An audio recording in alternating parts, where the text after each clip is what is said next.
Stack my coin. Bitcoin, Litecoin, Ethereum, cash. Bitcoin, Litecoin, Ethereum, cash. Since I was born, been stacking my coin. These niggas is pop, my money keep growing.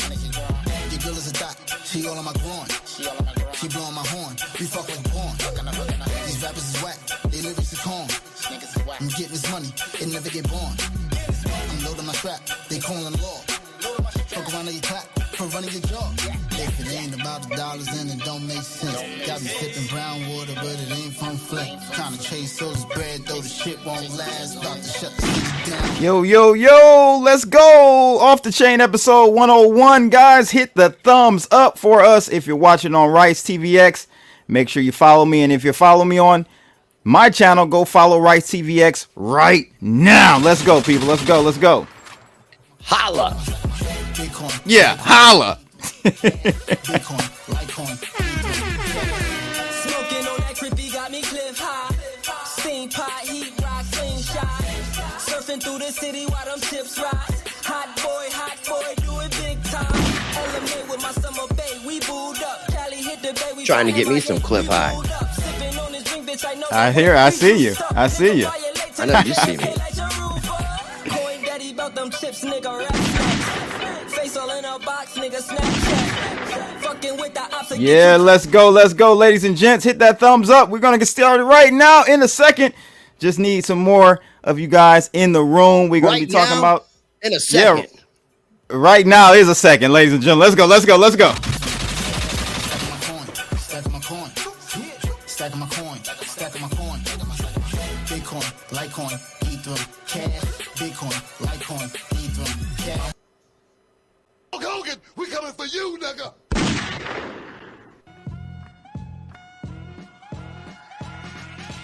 This episode is brought to you by FairDesk, a crypto derivatives trading platform founded by 6 former Binance execs and 3 former Morgan Stanley architects. FairDesk is a company focused on building a platform that enables traders to profit from both rising and falling markets. Sign up today and CB will credit you up to $600 in trading funds. For more information, visit fairdesk.com, link in the description below.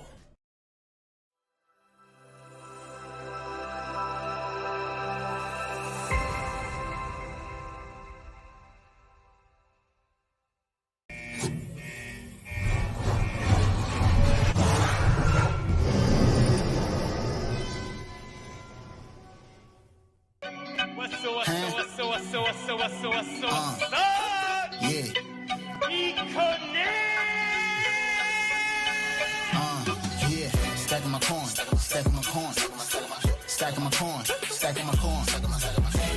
Fuck it. Do it live. I'll write it and we'll do it live. Okay. Ready? Fucking thing sucks. We'll do it live. Yeah, ladies and gents, we doing it live. There we go. My main man. Go. What's going on, Rice? How you doing, bro? My friend? What's up, man? How are you doing? Good, man. Thanks for taking this time to collab on a, watch party we got going on. FOMC meeting coming up in about 6 minutes, guys. I think we did this together the last time, and I think we need to make it a family tradition. We might need to go ahead and do that. Shout out to Chair Powell, man. Chair Powell. He's everybody's lingering on what this guy is going to be doing today. Yeah. I'm kind of thinking that we're going to be seeing a rate hike based off the numbers that we've been seeing. Really? I personally think we're going to see a 0.25. That'll shock the world, man. It just needs to be done, because what's going to end up happening is we're going to get more numbers coming out in the next coming months that inflation is just going to increase and creep, because we still have this lag effect that we have to deal with, and we're not done. We're not out of the woods yet. And if we look at what happened back in the late 70s, we got started late, and they paused on the last go run. Pause on the draws. They've only got, I believe, 2 more meetings coming up. Yeah, one in November. They're going to skip October.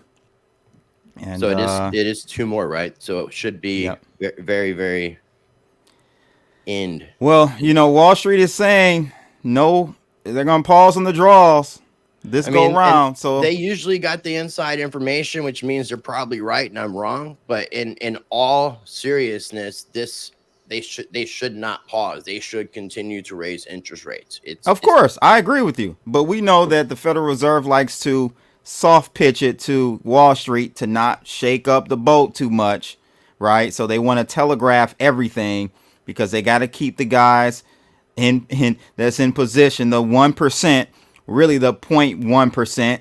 Got to keep them happy, Rice. Got to keep them happy.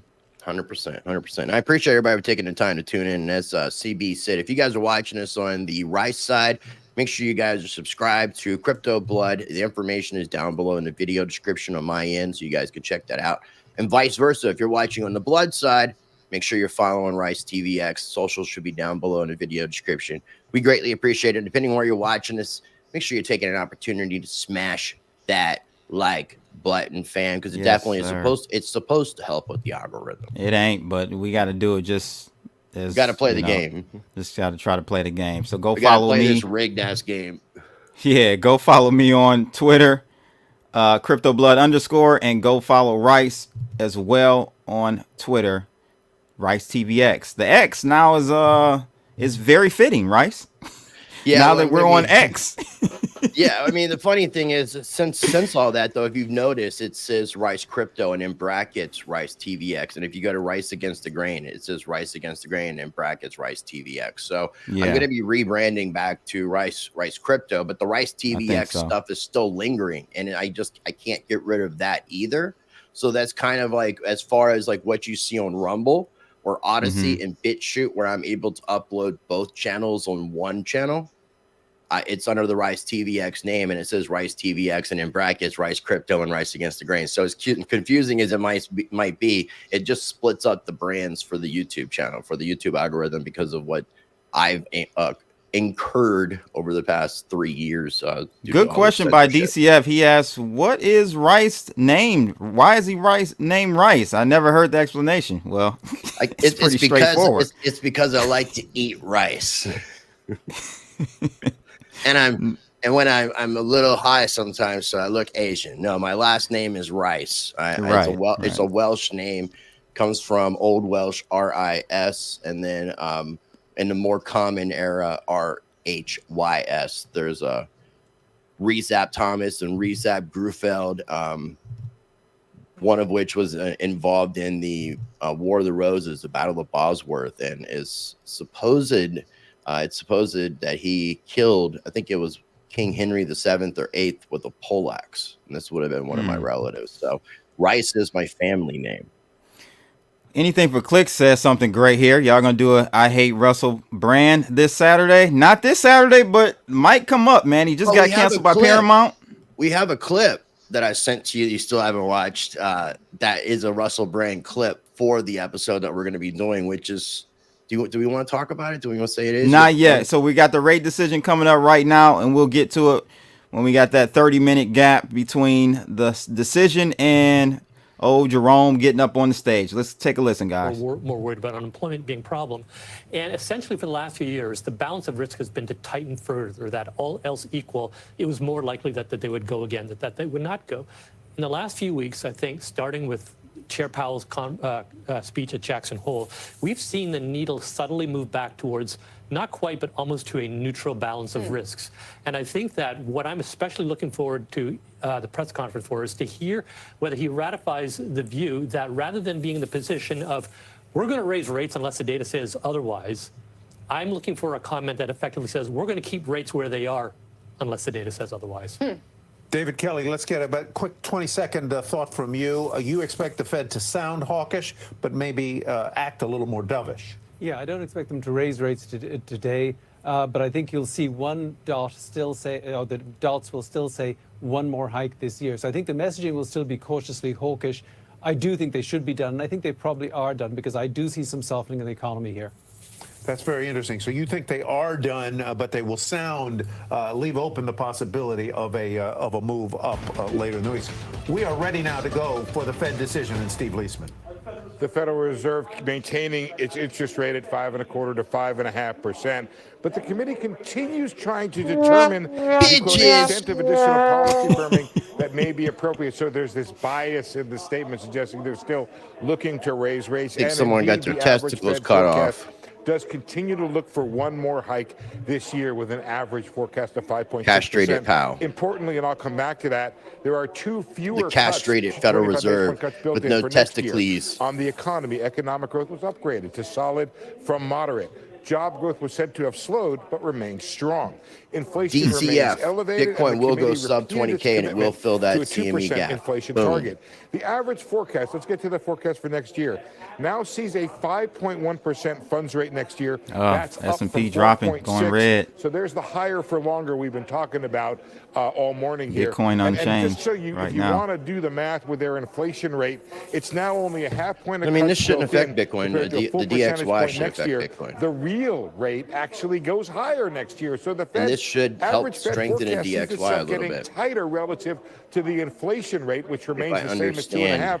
So they have a real rate of 2.6 next correctly. year versus 2.3 this year. The funds rate is above neutral, by the way, all the way into 2026. So our first look at 2026, they have a 2.9% funds rate versus their neutral rate of 2.5%. The Fed more than doubled the GDP look at the forecast DXY. for this year to 2.1 from 1. Yeah, I've got that pulled up right now. You're looking at it. Yeah, it hadn't really moved so Then maybe far. the chart that I'm looking at wasn't correct.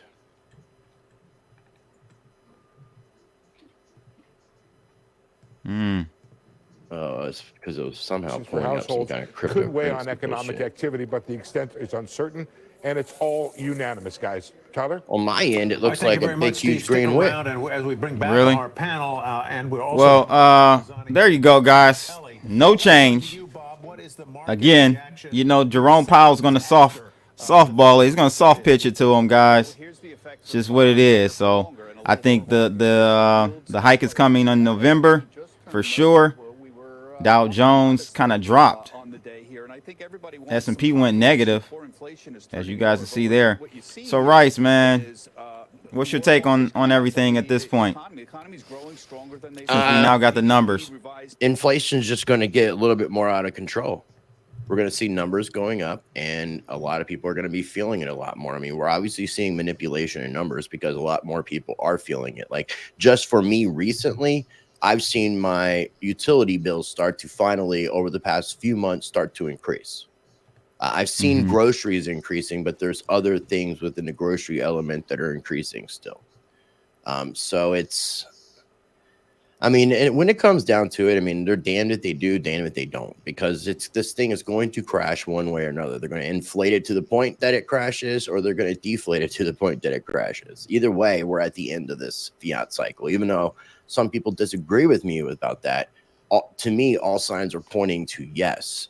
And I take a lot of this from different economists, different people who I've studied from, learned from, especially people like Mike Maloney, who's not changed his course. Richard Kiyosaki, not changed his course. Gerald Celente, not changed his course. Gregory Mannarino, not changed his course. He's kind of flip-floppy a little bit with the crypto stuff, but as far as when it comes to like what's happening to the system, this particular fiat cycle that we got on technically in 1971 when we were taking off the gold standard, and that started officially.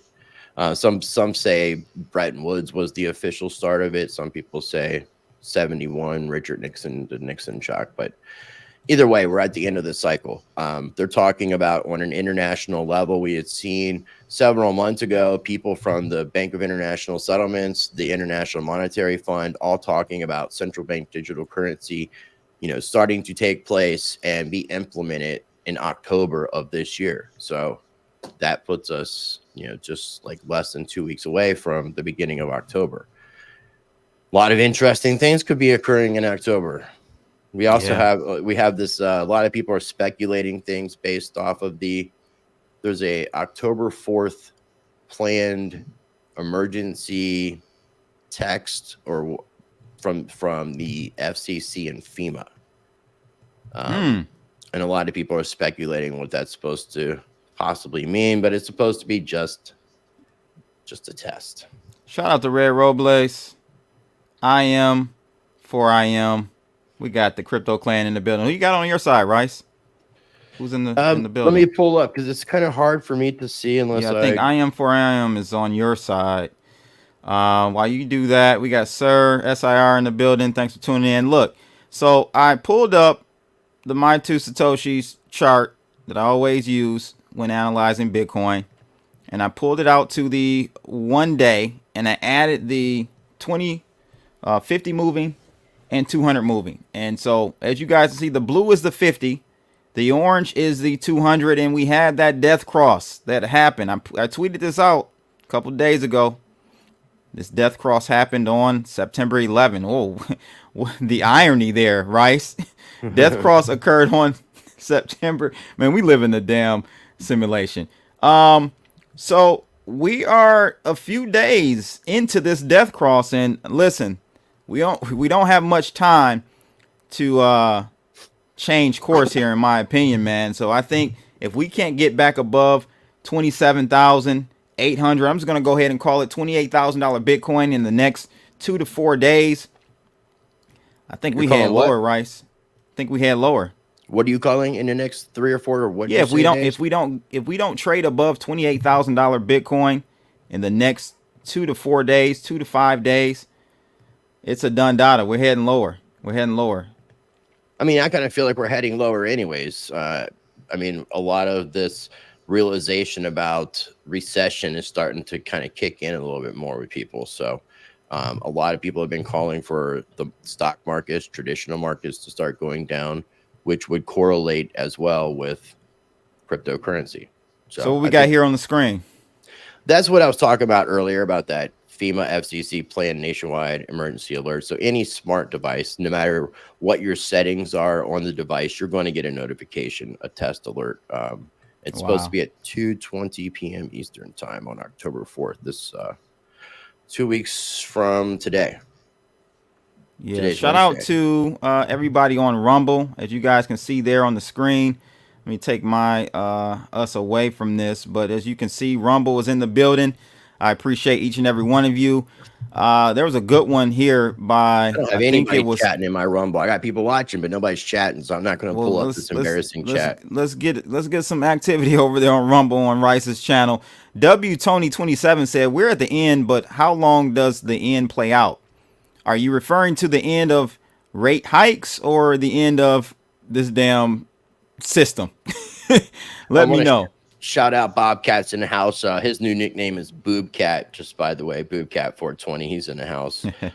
We also have Andy Lee and Armad Pablito. Hopefully I said that correctly. And obviously we have I am for I am. Very few people. I got 20 viewers over on the YouTube side and only a few people commenting, and about equal number over on the Rumble side, a little less. And now there's a couple people. So I got Sparky97 over there saying, "Sorry, listening while I work." I thought Sparky was whistle saying, while you twerk. Yeah, we're thinking exactly alike. Because Sparky is a lady. I had to. Oh, she is. Okay. I had to figure that out. I was being respectful, but then Sparky's like, "No, my profile picture, look," and pointing out that it was, in quite fact, a female with a biological vagina. Speaking of biological vaginas, I am still on the lookout for this lady, ladies and gents. Can you please help a brother out? I've been looking. Yeah, nobody's helping me. Who is it? Who is it? What, the girl looks like she could be from India? Yeah, I love Indians, man. I don't know. I love me some Indians. Reach out to the hit squad. Find out. Have you seen her? Yeah, man. I never met her personally. Yeah. Oh yeah, you went down there. Maybe she wasn't working there. But not everybody was in the office, and not everybody was out in the open. I think they keep some people in cages, for what they've said. Susie says she's very pretty, and Susie Gemini, you looking very pretty to me as well. Round of applause for her.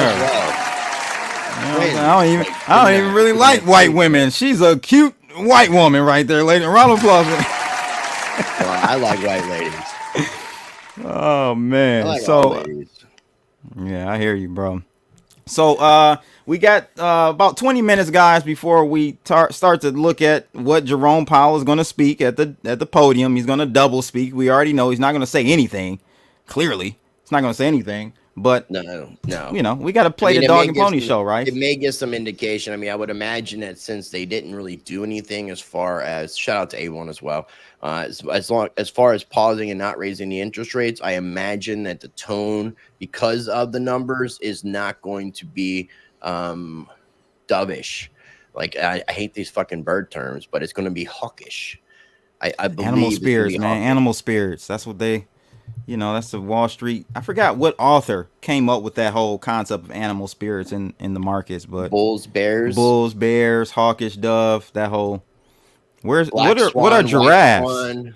Where's an elephant? A rhino. Rhino is a political one. That's for you retarded Republicans, old regime Republicans. You're the rhinos. We got the donkeys, the dumbasses on the left. All these animal terms, right? You got lots of people working. I appreciate you guys taking an opportunity to comment, even though you're working. So thank you. Absolutely. And I definitely respect the fact that you're listening while you're working. A lot of women in the building. That's what I need. Some femininity.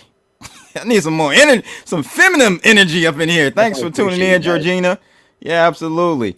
Red Relevance, I think they're going to pause. They did already pause. Yes, sir. Student loan payments going to kill consumer spending. We didn't even talk about that. That's a big issue going on, Rice. Coming up, I think next month. They're going to start. You got to start paying your student loans back.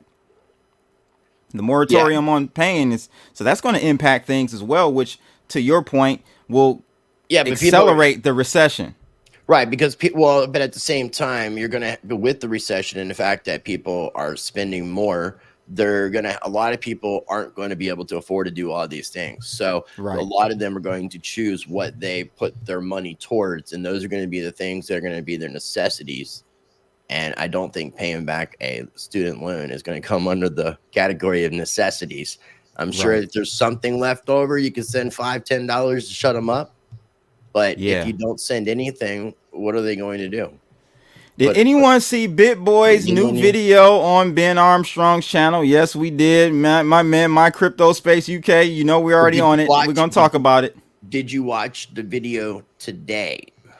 I did not watch the video today. He did about an hour or two ago. He had his sporadic moments of not being crypto focused and explaining what's going on the back end, talking more about death threats, pump and dumps, talking about employees that TJ wanted to fire. So since we got time to kill, we're gonna be digging into this a little bit more. Yeah. And as I dig into it, I'm definitely going to be covering this because now it's gotten really fucking out of hand. Really, leave it up to Ben. This shit is like making it look like Jerry Springer 2023, like with a vengeance. It's Jerry Springer. Old Jerry Springer look tame. R.I.P. Jerry. It's old Jerry Springer and Maury Povich as co-hosts. And they combine the fuckery together into one show. It's crazy. Let's listen to this stuff right here, ladies and gentlemen. Pretty absent lately, and I think if you read this thread here, you'll understand why. There's a lot going on here beneath the surface that people can't see. What Hit Network has done to me over the last 4 to 5 weeks, and people, there's no way the employees know that this has happened. And I think it's been easy for a lot of people to turn on me. But the fact is, guys, my life has been on the line here. I have absolutely been given death threats from real credible people who claim that they've done it before. And if you look at, when I made the video, how do you fact check legitimate killers? Like well-known killers. Like I was right. They're on. Listen, right. They're on LinkedIn, right? They got the profile and everything. They're legitimate for hire. Yeah, exactly. In a public forum, yeah. Well known stuff that I said because my life is on the line. Go watch that video. You can see it. Just go watch the video, guys. I've been under threat of blackmail. I've been extorted for my Lamborghini. That's gone. I've been under literal death threat. Literally told my wife they were going to put me under the ground, put me under concrete over money. Literally said that. I've got a recording of it, as well as we have the police report. This was said to my wife. Remember whose honor we're all supposed to be protecting here, right? What I did to my family. That's what they're claiming. but yet they're willing to blackmail me and say, send a text to me and my wife the night before everything broke or the morning that everything broke and say, hey, guys, we can keep this a family. This is what Hit Network has done. We can keep this a family matter. We don't have to come out with everything. But if you don't make a statement by 12 o'clock today, then you're done. Hulk Hogan, we coming That's for what I you, was told. nigga. So the video that came out certainly was true. I mean, most of it, except for when I walked back some things that I said about some people, namely Justin Williams. And the fact is I was under duress, and I've been under duress, guys. Like, when people see what they did to me with this Lamborghini, trying to bleed me out, that's what they're trying to do. They're trying to bleed me out of money so I can't fight.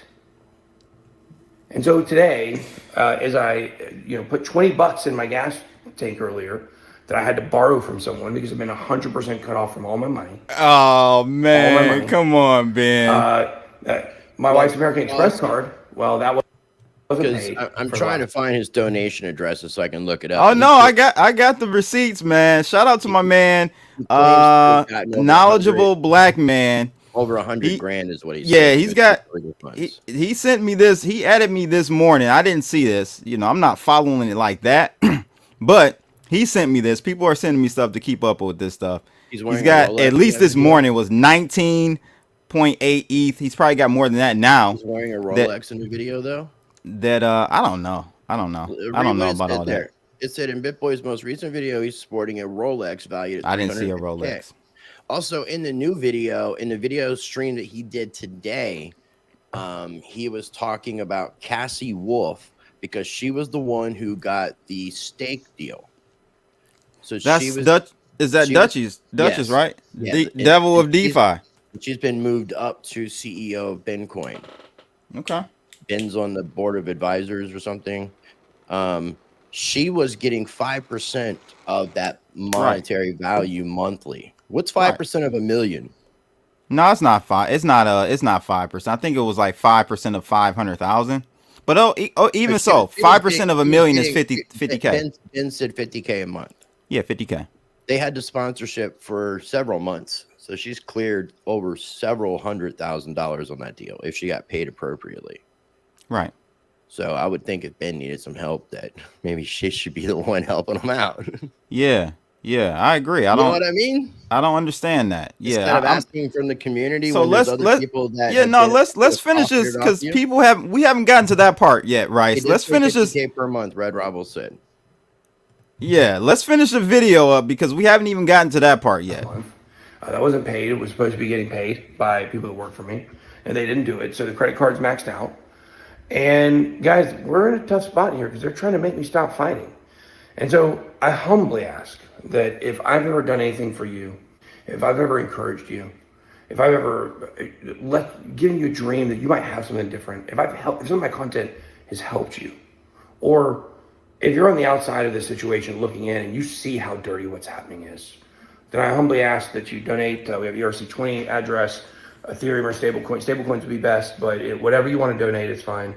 If you have other stuff you want me to list addresses, Bitcoin address or something, I can do that too. Stablecoins, like I said, are the easiest right now. So we're trying to fund the legal fund. They took the Lamborghini, so I couldn't sell it, obviously. And I'm in a bad spot right here, guys. And I'm going to starting tomorrow, we're crypto content. That's what we're going to do. And I'm really, really looking forward to it. 11:30 a.m. Eastern Standard Time tomorrow, just like normal on the Ben Armstrong Crypto channel. We're going to get back to crypto. I'm not going to answer a lot of questions about this going forward. And we're going to let the legal process play out. We're very confident that if we go to trial, we'll win because all of their lies will be exposed 100%. All these allegations they make against me are false, 100%. It's a lot of smoke and mirrors, is what I'll say. And so, guys, I'm just appealing to you, bottom of your heart, from the bottom of my heart, saying we're going to fight for this, and we're going to try to get this company back, but I need your help. They're trying to bleed me. All right, there you go. That was Ben's video last night or this morning. So what's your thoughts? I mean, dude, honestly, I just think just with just a little bit that I know, which is a lot, without having all like the blanks filled in is they both are in the wrong. Everybody's in the wrong. Of course. They need to dissolve this civilly and just be the fuck done and just move on. Yeah, so And you just- sent me and- his address here. Yeah, I'm trying to find the Bitcoin information now. Okay. So as you guys can see, about 76 grand donated, which is good, bro. Listen, if people want to support him, they're going to support him. You can't be mad at the supporters. It's their decision to support him. It's not much on the Bitcoin side. It's like less than 1,000 if I'm pulling it all up correctly. My thing is, I was just pretty blown back to see that he didn't have any funds in any of his own personal wallets. That was a little weird. Right. Well, again, contracts are contracts. And sometimes, if you sign the wrong kind of contract, you are in a sense screwing yourself. And the way that everything was done is I don't believe that TJ nor Ben were allowed to have personal crypto based off their agreement. Everything was company. And Ben was technically the majority shareholder. The Lamborghini was a company car. It wasn't just Ben's. It never was just Ben's. Just like when people talk about buying a house, never bought a fucking house.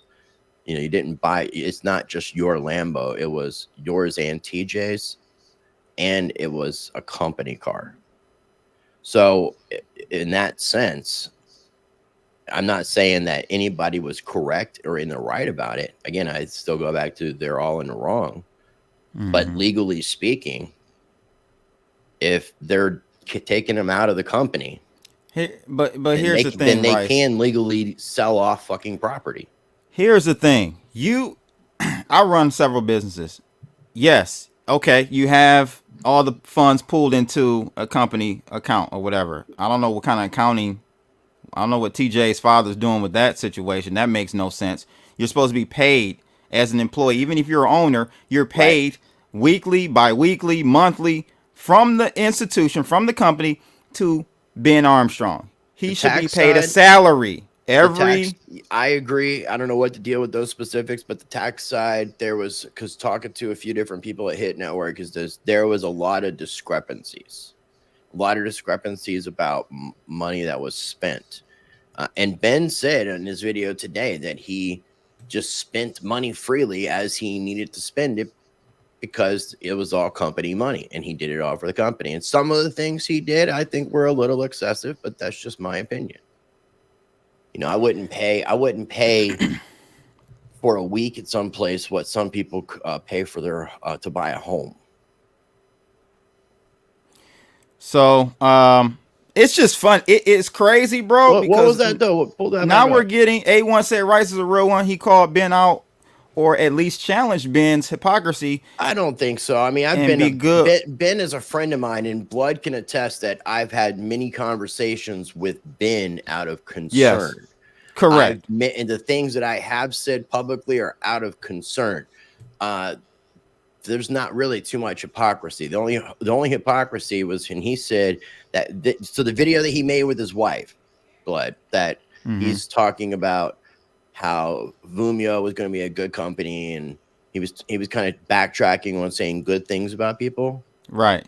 He's saying in the video that you just played that he was under duress during that time period and didn't obviously mean to say any of those things. Yeah, and, he did. What was the nickname that I was giving him to you? I can't remember. It starts with an F. Flip flop. Oh, flip flop. Flip flop crypto, because he just kept flip flopping on where he was standing. And now he's back to where he was to begin with. Now, the only other alarming thing that I don't like seeing my friend is that he talks about how he's been humbled. Bobcat, you're hilarious. Talks about how he's been humbled, but he doesn't seem to be acting very humble. Even now, you didn't see humbleness in that video right there. That one's a little bit, but when you listen to his overall what he's saying, he's saying that and I understand where he's coming from, but the things that he says doesn't make him come off to be humble, aside from the fact that he says he has nothing and he appreciates everybody for helping him out. But he's like, they're nothing without me. That's my channel. That's not so I would just let that part go. Because your actions speak louder than words. And he didn't have to say that. And that's the point that I'm making, because when I was telling you earlier, true. It is true though. Like, it is, but there's a difference. Discover Crypto is going to have a huge problem going forward without Ben, because Ben is the character. He's the essence of Hit Network, or Hit Network. I mean, he just has that it factor. So it's going to be an uphill battle for them. It was just I think it was like a 5x difference in viewership this morning when Ben was streaming at 11:30, the same time that I heard Discover Crypto was streaming.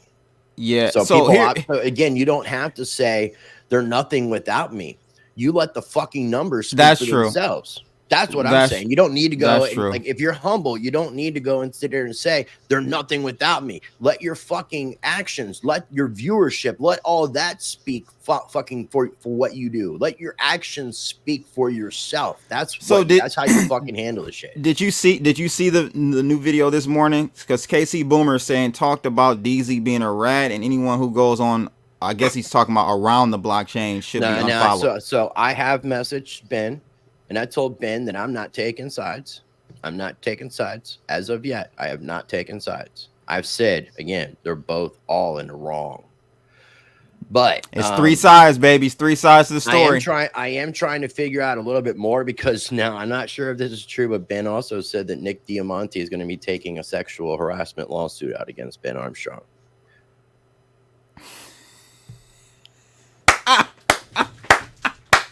So I'm not really sure, like, how fucking off. Wait a minute. I'm not sure. The roids got him switching sides, bro.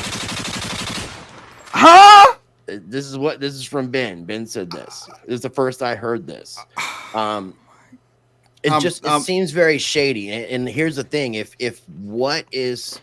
some of the things that have been said that have been true are true about TJ and most of the situation, I may want to distance myself from those guys myself. Yeah, I need to see more information. I'm just sitting back I'm waiting, supposed bro. to be on ATB today at 5 o'clock, and I contemplated. You're gonna be on with me then? I'm on. Just come on. Let's just come on. I'm on it. Yeah, let's go on over there to Discover Crypto and see what's going on. See if we can discover some things.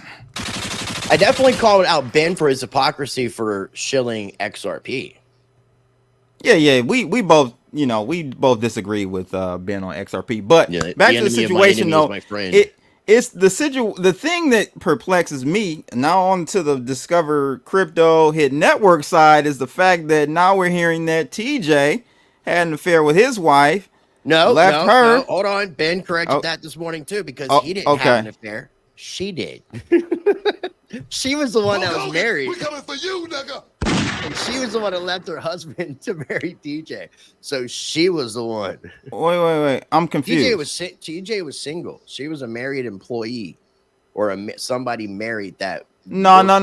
Wait a minute. No, take two to tango. They had an affair. Oh, okay. But still take two to tango. Married. It doesn't matter. Well, it still take two to tango. TJ's putting the blame on her. Apparently, per bid.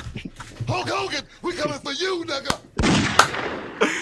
Bro, what is going on, man? I told you, man, it's bizarro world. It's like fucking maybe CERN took us into another alternate fucking reality.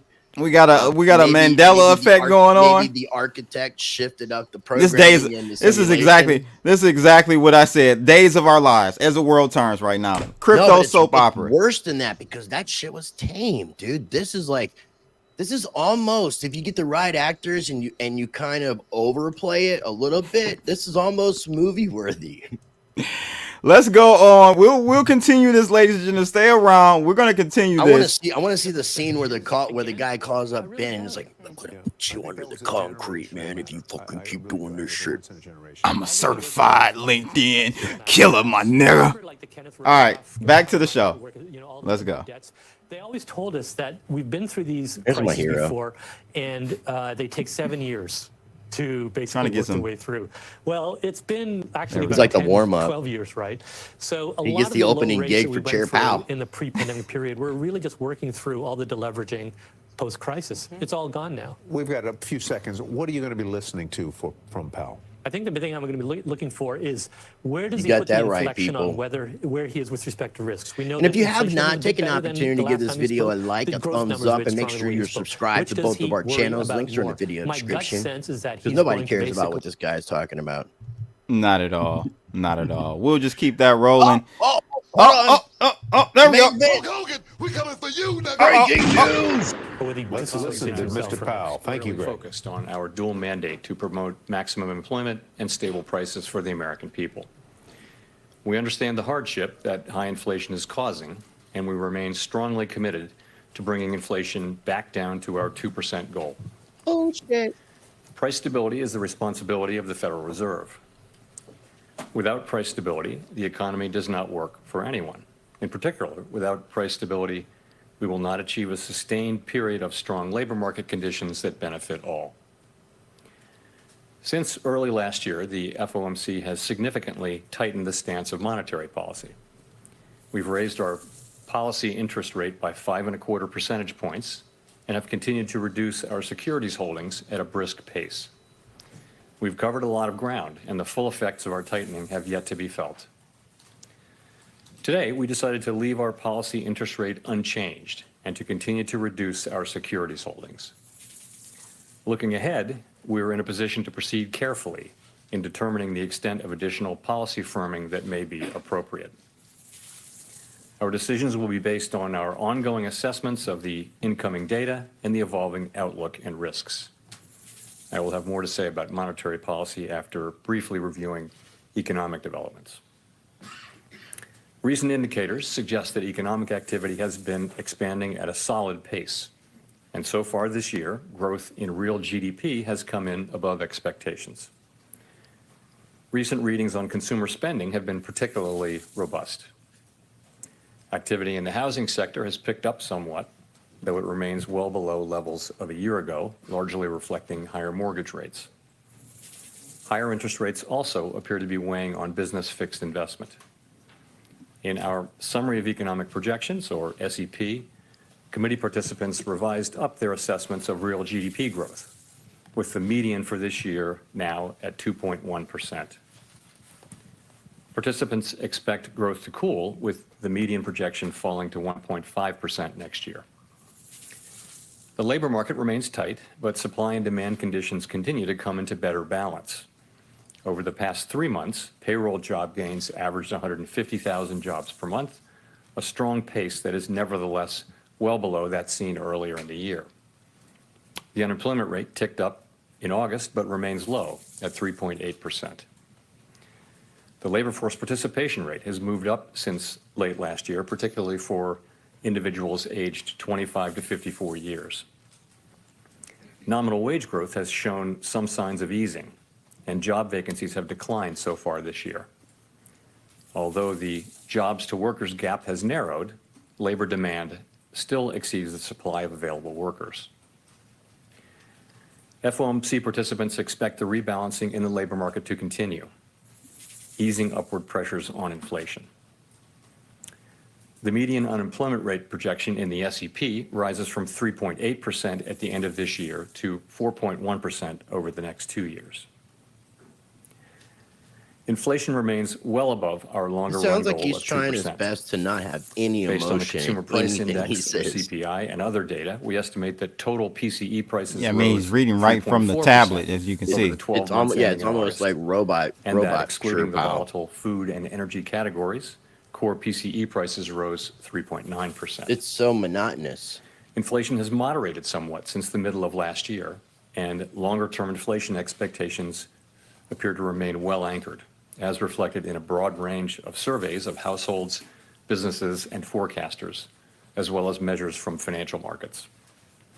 Nevertheless, the process of getting inflation sustainably down to 2% has a long way to go.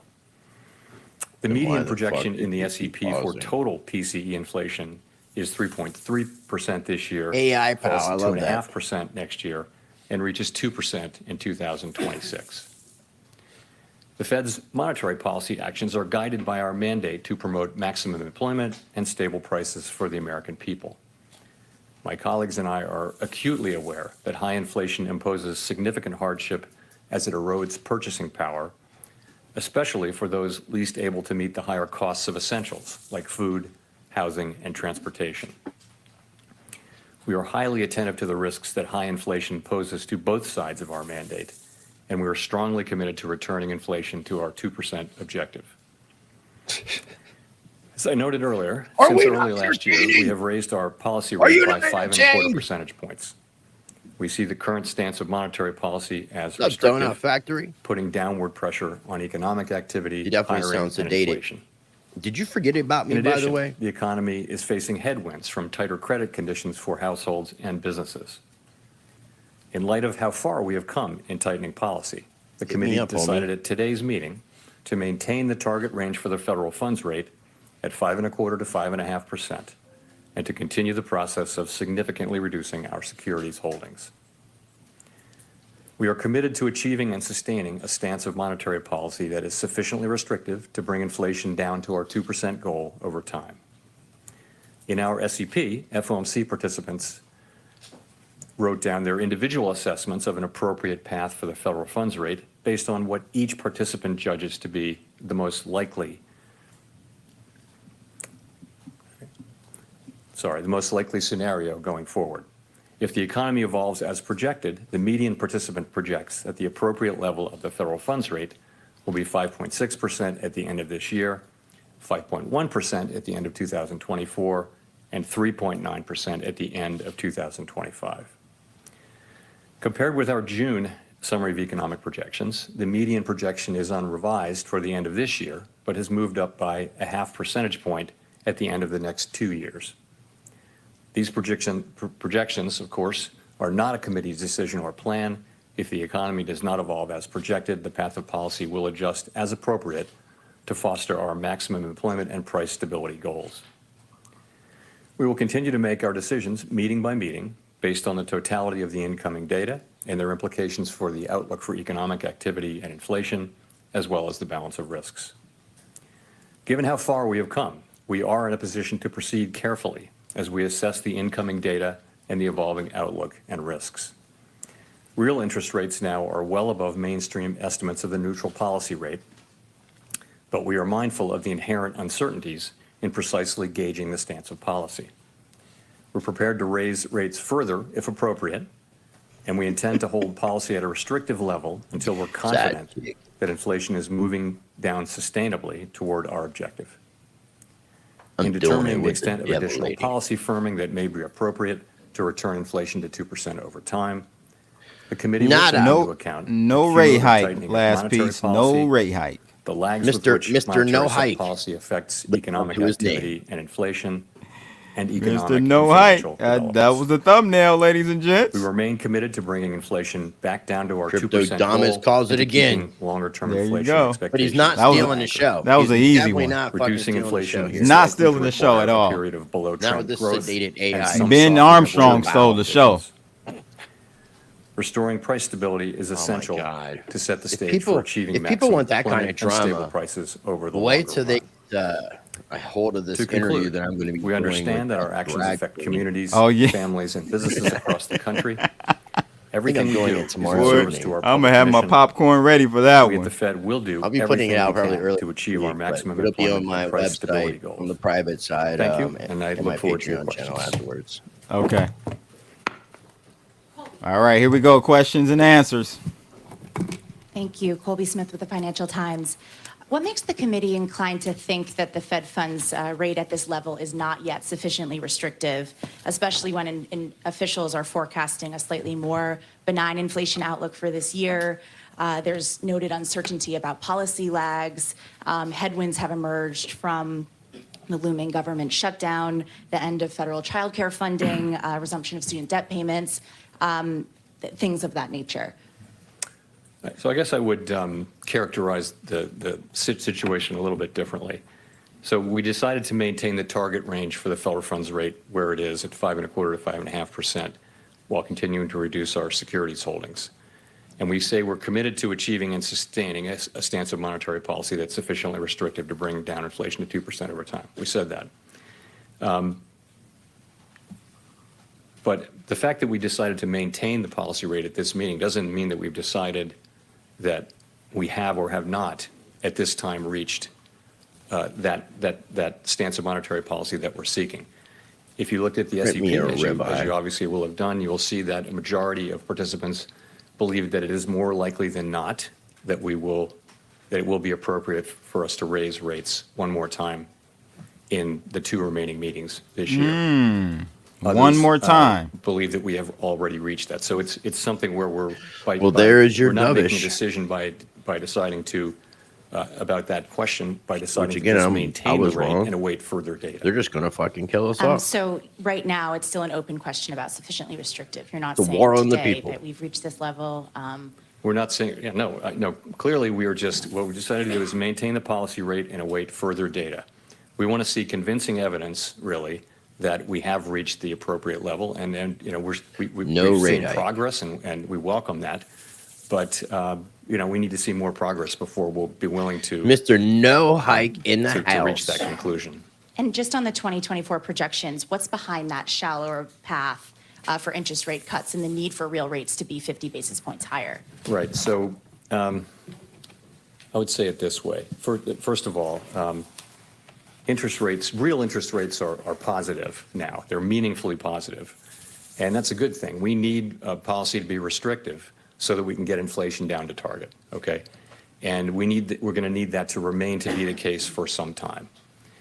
So I think, remember that of course, the SEP is not a plan that is negotiated or discussed really as a plan. It's accumulation, really, and what you see are the medians. It's accumulation of individual forecasts from 19 people, and then what you're seeing are the medians. So I wouldn't want to, bestow upon it the idea that it's really a plan. But what it reflects, though, is that economic activity has been stronger than we expected, stronger than I think everyone expected.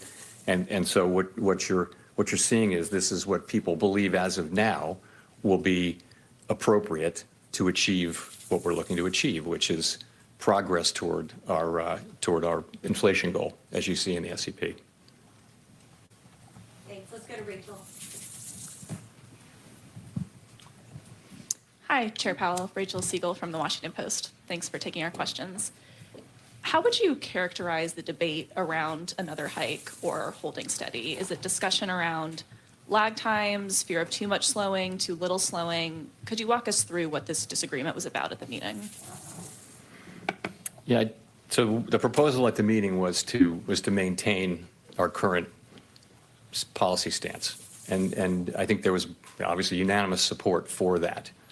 But this, of course, is an SEP meeting, and so people write down what they think. And you have some, you saw, I think 7 wrote down no hike at this meeting, or between now and the end of the year, and I think 12 wrote down another single hike in one of the next 2 meetings that we have between the end of the year. So it wasn't like we were arguing over that. People were just stating their positions. And really what people are saying is, let's see how the data come in. We want to see, what we want to see. We want to see that these good inflation readings that we've been seeing for the last 3 months, we want to see that it's more than just 3 months, right?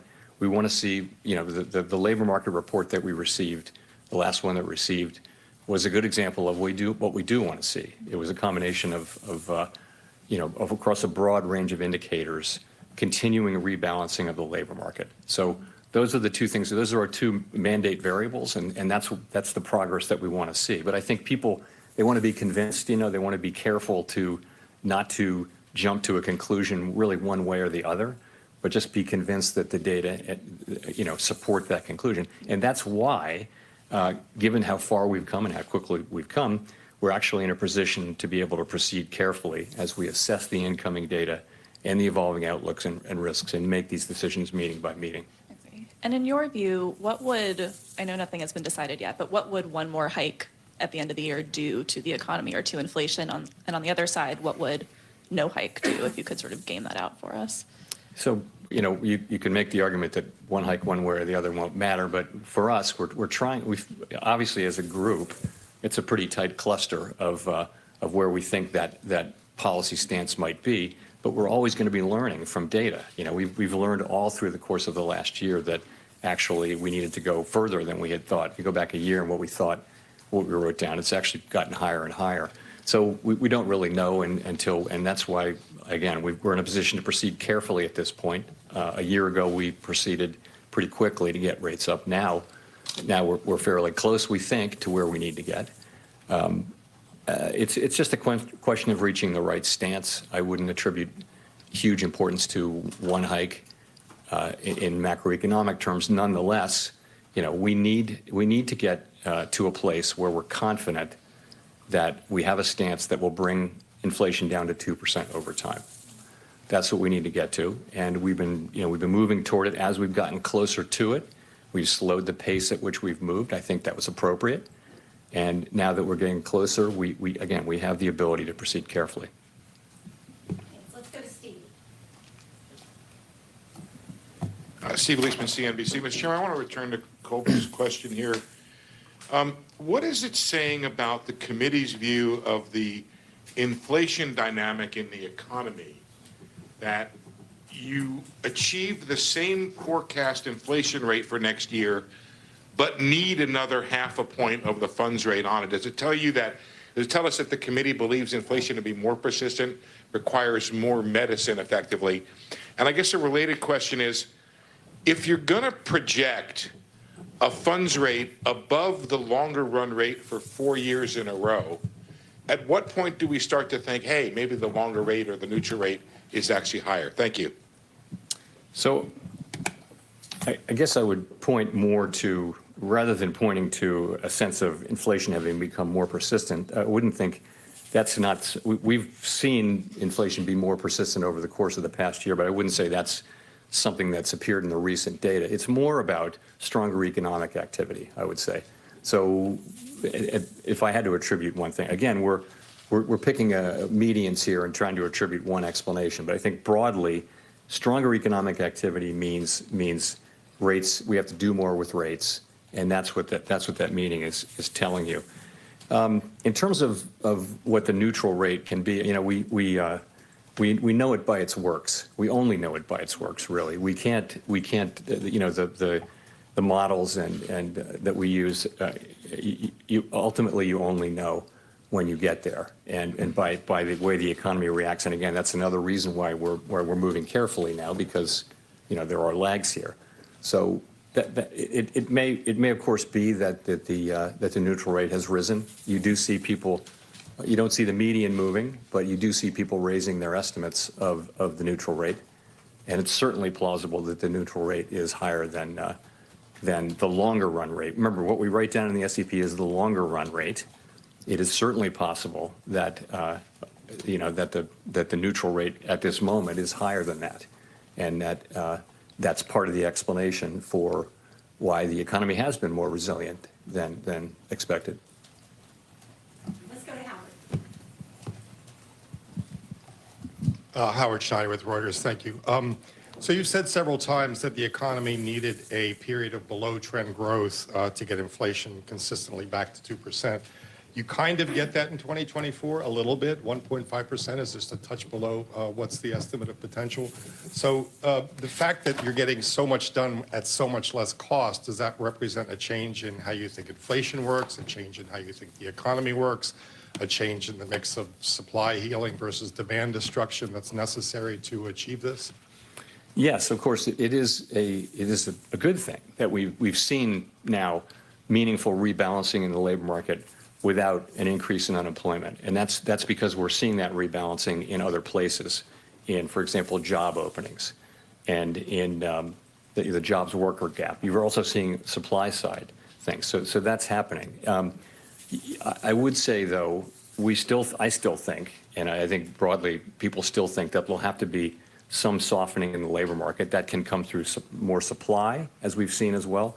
Also, remember, the natural rate we think is coming down, which is a supply side thing, so that the gap between any given unemployment rate that's lower than that and the natural rate comes down. That's a way for that's a way for the labor market to achieve a better balance. So all of those things are happening. You're right. In the median forecast, we don't see a big increase in unemployment. We do see an increase, and but that really is just playing forward the trends that we've been seeing. That is not guaranteed. There may come a time when unemployment goes up more than that, but that's really what we've been seeing, is progress without higher unemployment for now. So just to boil that down for a second, we've gone from a very narrow path to a soft landing to something different.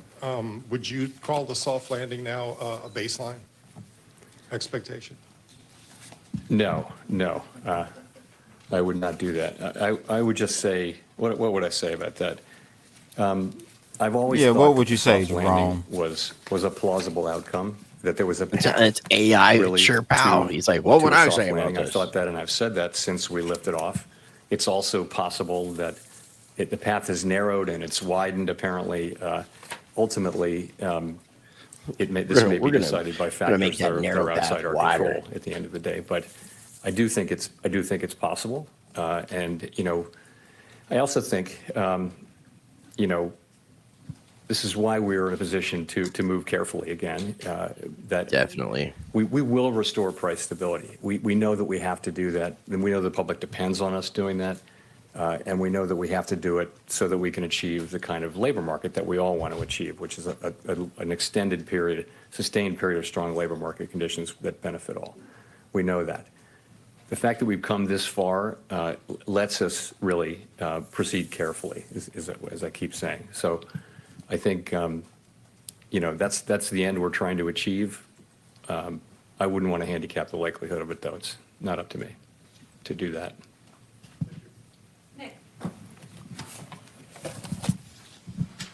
Nick Timmeros of the Wall Street Journal. Chair Powell, both you and Vice Chair Williams have indicated that sufficiently restrictive will be judged on a real rather than nominal basis, implying some scope for nominal rate cuts next year, provided further compelling evidence that price pressures will continue to subside. Is the FOMC focused on targeting a real level of policy restriction? And can you explain what would constitute enough evidence that will allow the FOMC to normalize the nominal stance of policy while keeping real policy settings sufficiently restrictive? I mean, yes, we understand that it's a real rate that will matter and that it needs to be sufficiently restrictive. Again, I would say sufficiently restrictive only when you see it. It's not something you can arrive at with confidence in a model or in various estimates. And so what are we seeing? We're seeing, through a combination of the unwinding of the pandemic-related demand and supply distortions and monetary policy's work in suppressing demand or alleviating very high demand. The combination of those two things is actually working. You're seeing, inflation coming down. It's principally now in goods, also in housing services. You begin to see effects of it in non-housing services as well. So we think that is working. And I think as we've said, we want to reach that. We want to reach something that we're confident it gets us to that level. And I think confidence comes from seeing, enough data that you feel like, yes, okay, this feels like we can for now decide that this is the right level and just agree to stay here. We're not permanently deciding not to go higher, but we would, let's say, if we get to that level. And then the question is, how long do you stay at that level? And that's a whole nother set of questions. For now, the question is trying to find that level where we think we can stay there. And we haven't gotten to a point of confidence about that yet. That's the stage we're at, though. But it looks like because there was an across-the-board drop in the core PCE projection, core PCE inflation projection for this year, and even then it seems possible that core PCE inflation could come in even lower than the median at 3.7%. Would you see a case to raise rates still if it turned out that you were going to achieve the same real rate this year because the decline in inflation proceeds somewhat better than you currently anticipate? The decision that we make at each meeting, and certainly at the last two meetings this year, it's going to depend on the totality of all the data. So the inflation data, the labor market data, the growth data, the balance of risks and the other events that are happening out there. We take all of that into account. So I can't really answer a hypothetical about one piece of that. It'll be trying to reach a judgment over whether we should move forward with another rate hike overall, and whether that would increase our confidence that yes, this is an appropriate move, and it will help us be more confident that we've gotten to the level that we need to get to. Confident. Thanks, Chair Powell. Following up on Nick's question, actually, John Williams, the New York Fed president, obviously, has said things to the effect of next year as we see inflation, kind of, again, to Nick's point, as we see inflation coming down, we're going to need to reduce interest rates to make sure that we're not squeezing the economy harder and harder over time. And I wonder if that's basically the logic that you apply. You know, is that how you think about it? And then I also wonder, in the last press conference, you said something to the effect of, you know, it's a full year out, those discussions, and people interpreted that to mean that you didn't see a possibility of a rate cut in the first half of next year. And I wonder if that was what you meant by that, or whether, you know, how you're thinking about that timing. No, when I answer these questions about hypotheticals about cutting, I'm never intending to send a signal about timing. I'm just answering them as the question is expressed. So please, I wouldn't want to be taken that way. Sorry, the first question was that how? Yeah, so we're, as we go into next year, that's the question we'll be asking is, you know, taking into account lags and everything else we know about the economy. Do we need to get Biden reelected? That's what we're going to be talking about. The time will come at some point. Do we need to make everything and I'm not saying good? When, that it's appropriate to cut. Part of that may be that real rates are rising because inflation is coming down. Part of it that is just something may that we got to be that thinking about. Is it'll we are in be the all the beginning of an factors election that we see in the season. economy, and you know that time will certainly come at some point. And what you see is us writing down, you know, a year ahead estimates of what that might be. And you know, there's so much uncertainty around that. When we in the moment, we'll do what we think makes sense. No one will look back at this and say, "Hey, we made a plan." It's not like that at all. These are estimates made a year in advance that are highly uncertain, and that's how it is. Neil. Thanks so much, Chair Powell. Neil Irwin with Axios. I wonder, how do you think about the question of whether the strong GDP growth we've been seeing is driven by excess demand versus supply-side factors, productivity, labor force growth? And relatedly, if GDP keeps coming in hot, even in the absence of inflation resurgence, would that on its own be a reason to consider more tightening?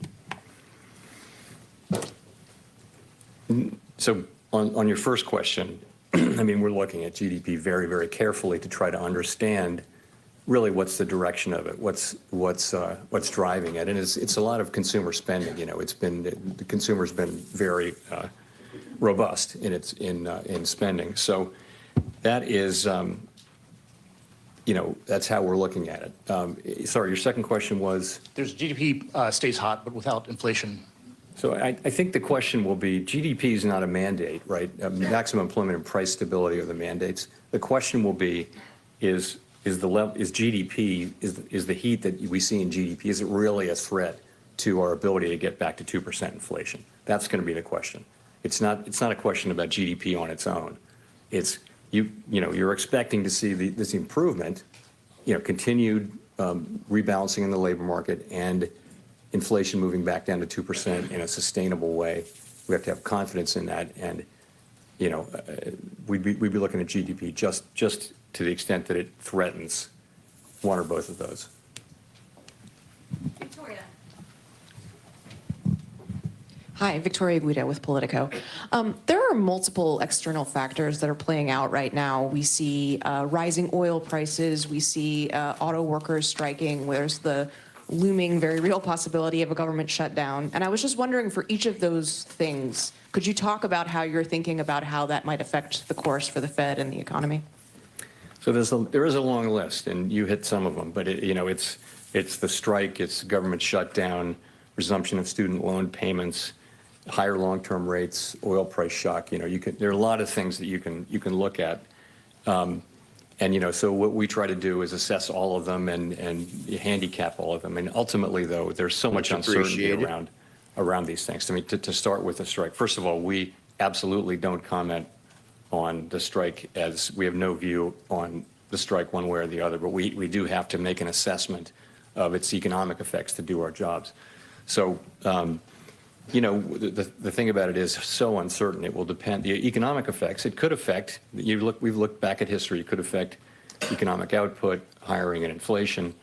But that's really going to depend on how broad it is and how long it's sustained for. And then it also depends on how quickly production can make up for lost production. So none of those things are known right now. It's very, very hard to know. So you just have to leave that uncertain, and we'll be learning, I think, over the course of the next intermeeting period much more about that. And the same is true for the others. I don't know if you mentioned shutdown. I think of all these as being on the list.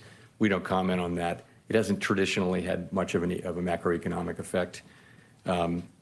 Energy prices being higher, that is a significant thing. Energy prices being up can affect spending. It can affect over time. A sustained period of higher energy prices can affect consumer expectations about inflation. We tend to look through short-term volatility and look at core inflation. But so the question is, how long are higher prices sustained? We have to take those macroeconomic effects into account as well.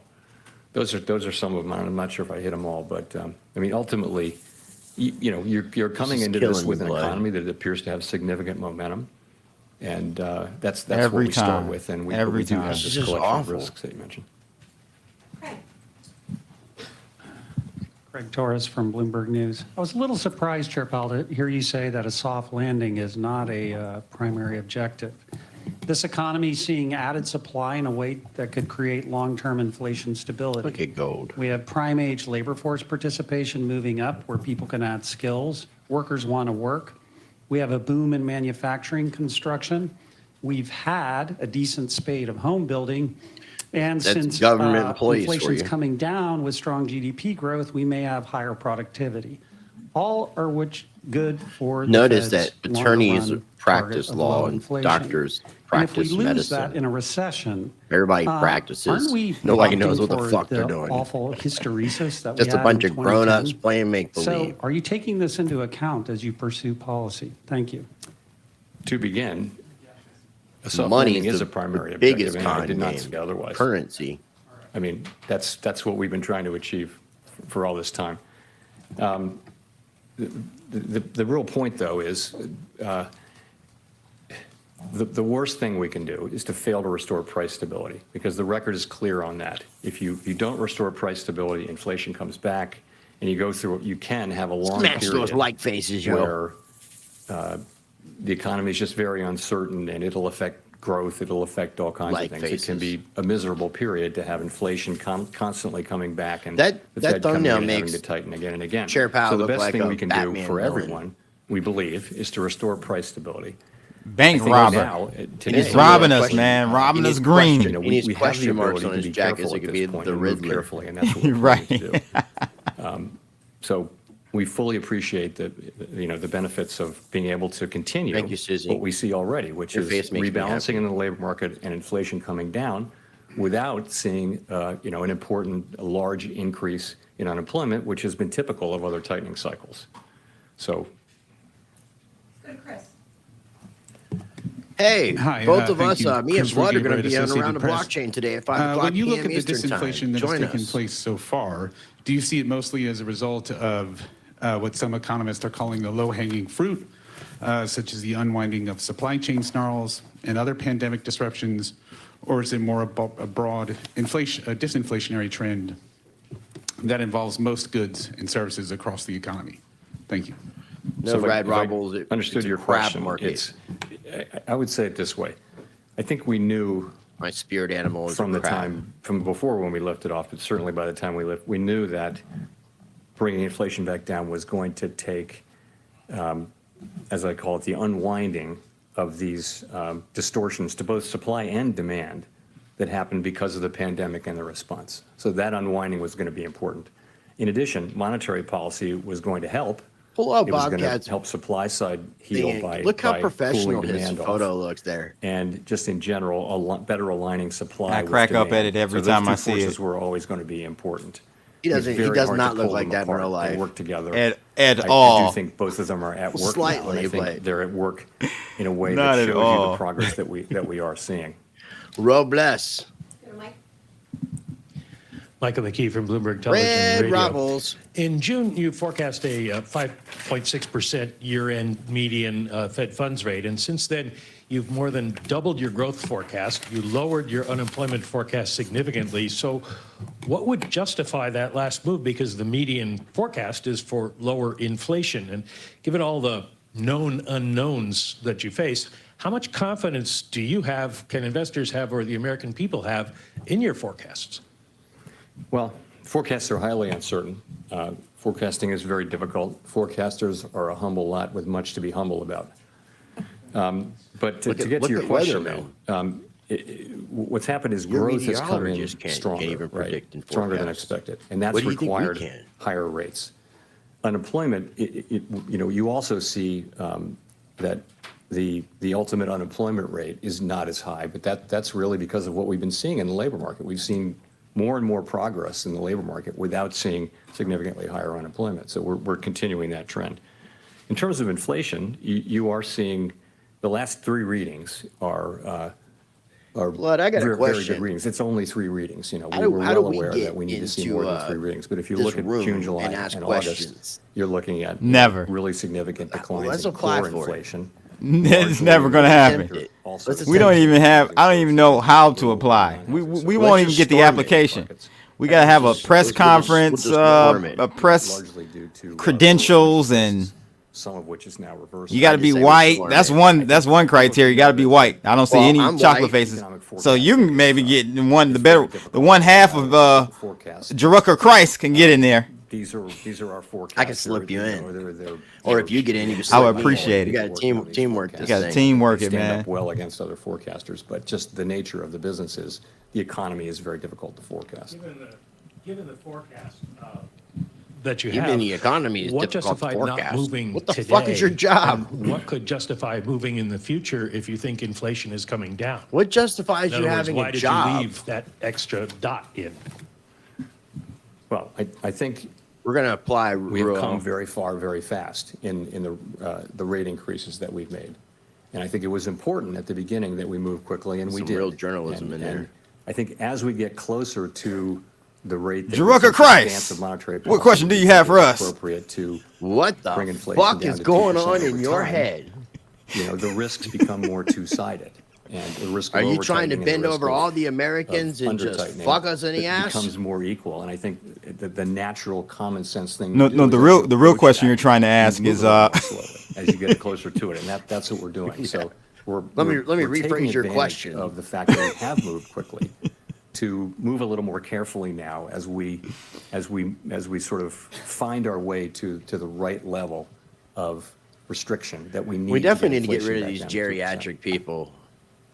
All Good of them. God. Like there just needs to be a certain requirement. I mean, look at Thank this. you, Chair look Powell. at- Jennifer Sean between with Yahoo Finance. just this guy who's With your focus maintaining on himself, and he's not buffering isn't like it true that base effects are huge? what's his and McConnell? that by the time you Trippy reach Joe. November, that it's Well, more McConnell, likely like when that he you'll just have a like low pauses. Oh, he McConnell. buffers. Oh that will make you man. feel more At comfortable. least he's not And buffering. And, secondly, then how would the lack of key indicators like CPI, the Diane jobs report, Feinstein or impact whatever your her name approach in is, who's upcoming like 100 meetings years if we were to old? have a government shutdown? Sorry. Thank you.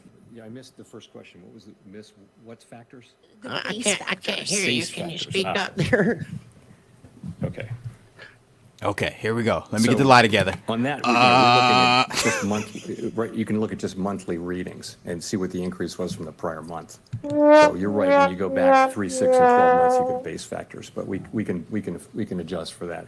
In terms of not getting data, you know, again, we don't comment on government shutdowns.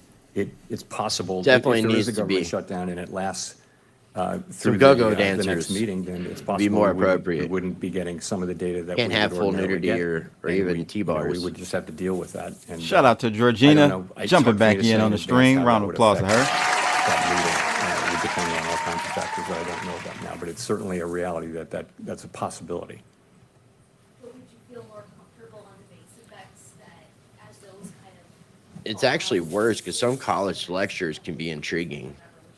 This definitely reminds me of Econ 101 or 102 in college for If sure. you're looking, That we makes can sense. tell how much inflation has gone up in a given month, right? And, you know, that's what we're looking at. And month by month, what's the reading?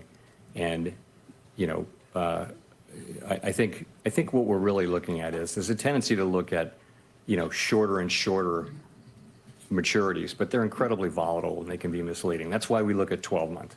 But I think in this situation where it looks like we've had a bit of a turn in inflation starting in June, we're also looking at 6 months and even 3 months, but really 6 months inflation. So you're looking at it over that period and over longer periods. That's the right way to go. And we don't need to be in a hurry in getting to a conclusion about what to do. We can let the data evolve. So We don't Thanks for know the what we're question, doing, Chair Powell, and Edward we just Lawrence got with to Fox pay Business. attention So I to want to what focus back happens in on day oil by day. prices. We're seeing oil prices, as you mentioned, move up, and that's pushing the price of gas. So how does that factor into your decision to raise rates or not? Because the last two inflation reports, PCE and CPI, we've seen the overall inflation has actually risen. Right. So, energy prices are very important for the consumer. This can affect consumer spending. It certainly can affect consumer sentiment. I mean, gas prices are one of the big things that affects consumer sentiment. It really comes down to how persistent, how sustained these energy prices are. The reason why we look at core inflation, which excludes food and energy, is that energy goes up and down like that, and it doesn't. Energy prices mostly don't contain much of a signal about how tight the economy is, and hence don't tell you much about where inflation's really going. However, we're well aware, though, that What happened? Talking about buffering. Got so boring it buffered on us. Fell asleep. That's hilarious. Oh man, let's try to get this back up and running here in a second, guys. Insane. The consumer So, seeing. there we go. We're back. We're credit back, spending. baby. We're back. How long do you think the consumer I'm can excited. manage that debt at higher interest rates now? And are you concerned about a debt bubble related to that? You gonna put them back on screen? There you go. To finish my prior thought, I was saying that's why we tend to look through energy moves that we can see as short-term volatility. Turning to consumer credit, of course we watch that carefully. Consumer distress, measures of distress among consumers were at historic lows quite recently. During and after the pandemic, they're now moving back up to normal. We're watching that carefully, but at this point, these readings they're not at troublingly high levels. They're just kind of moving back up to what was typical in the pre-pandemic era.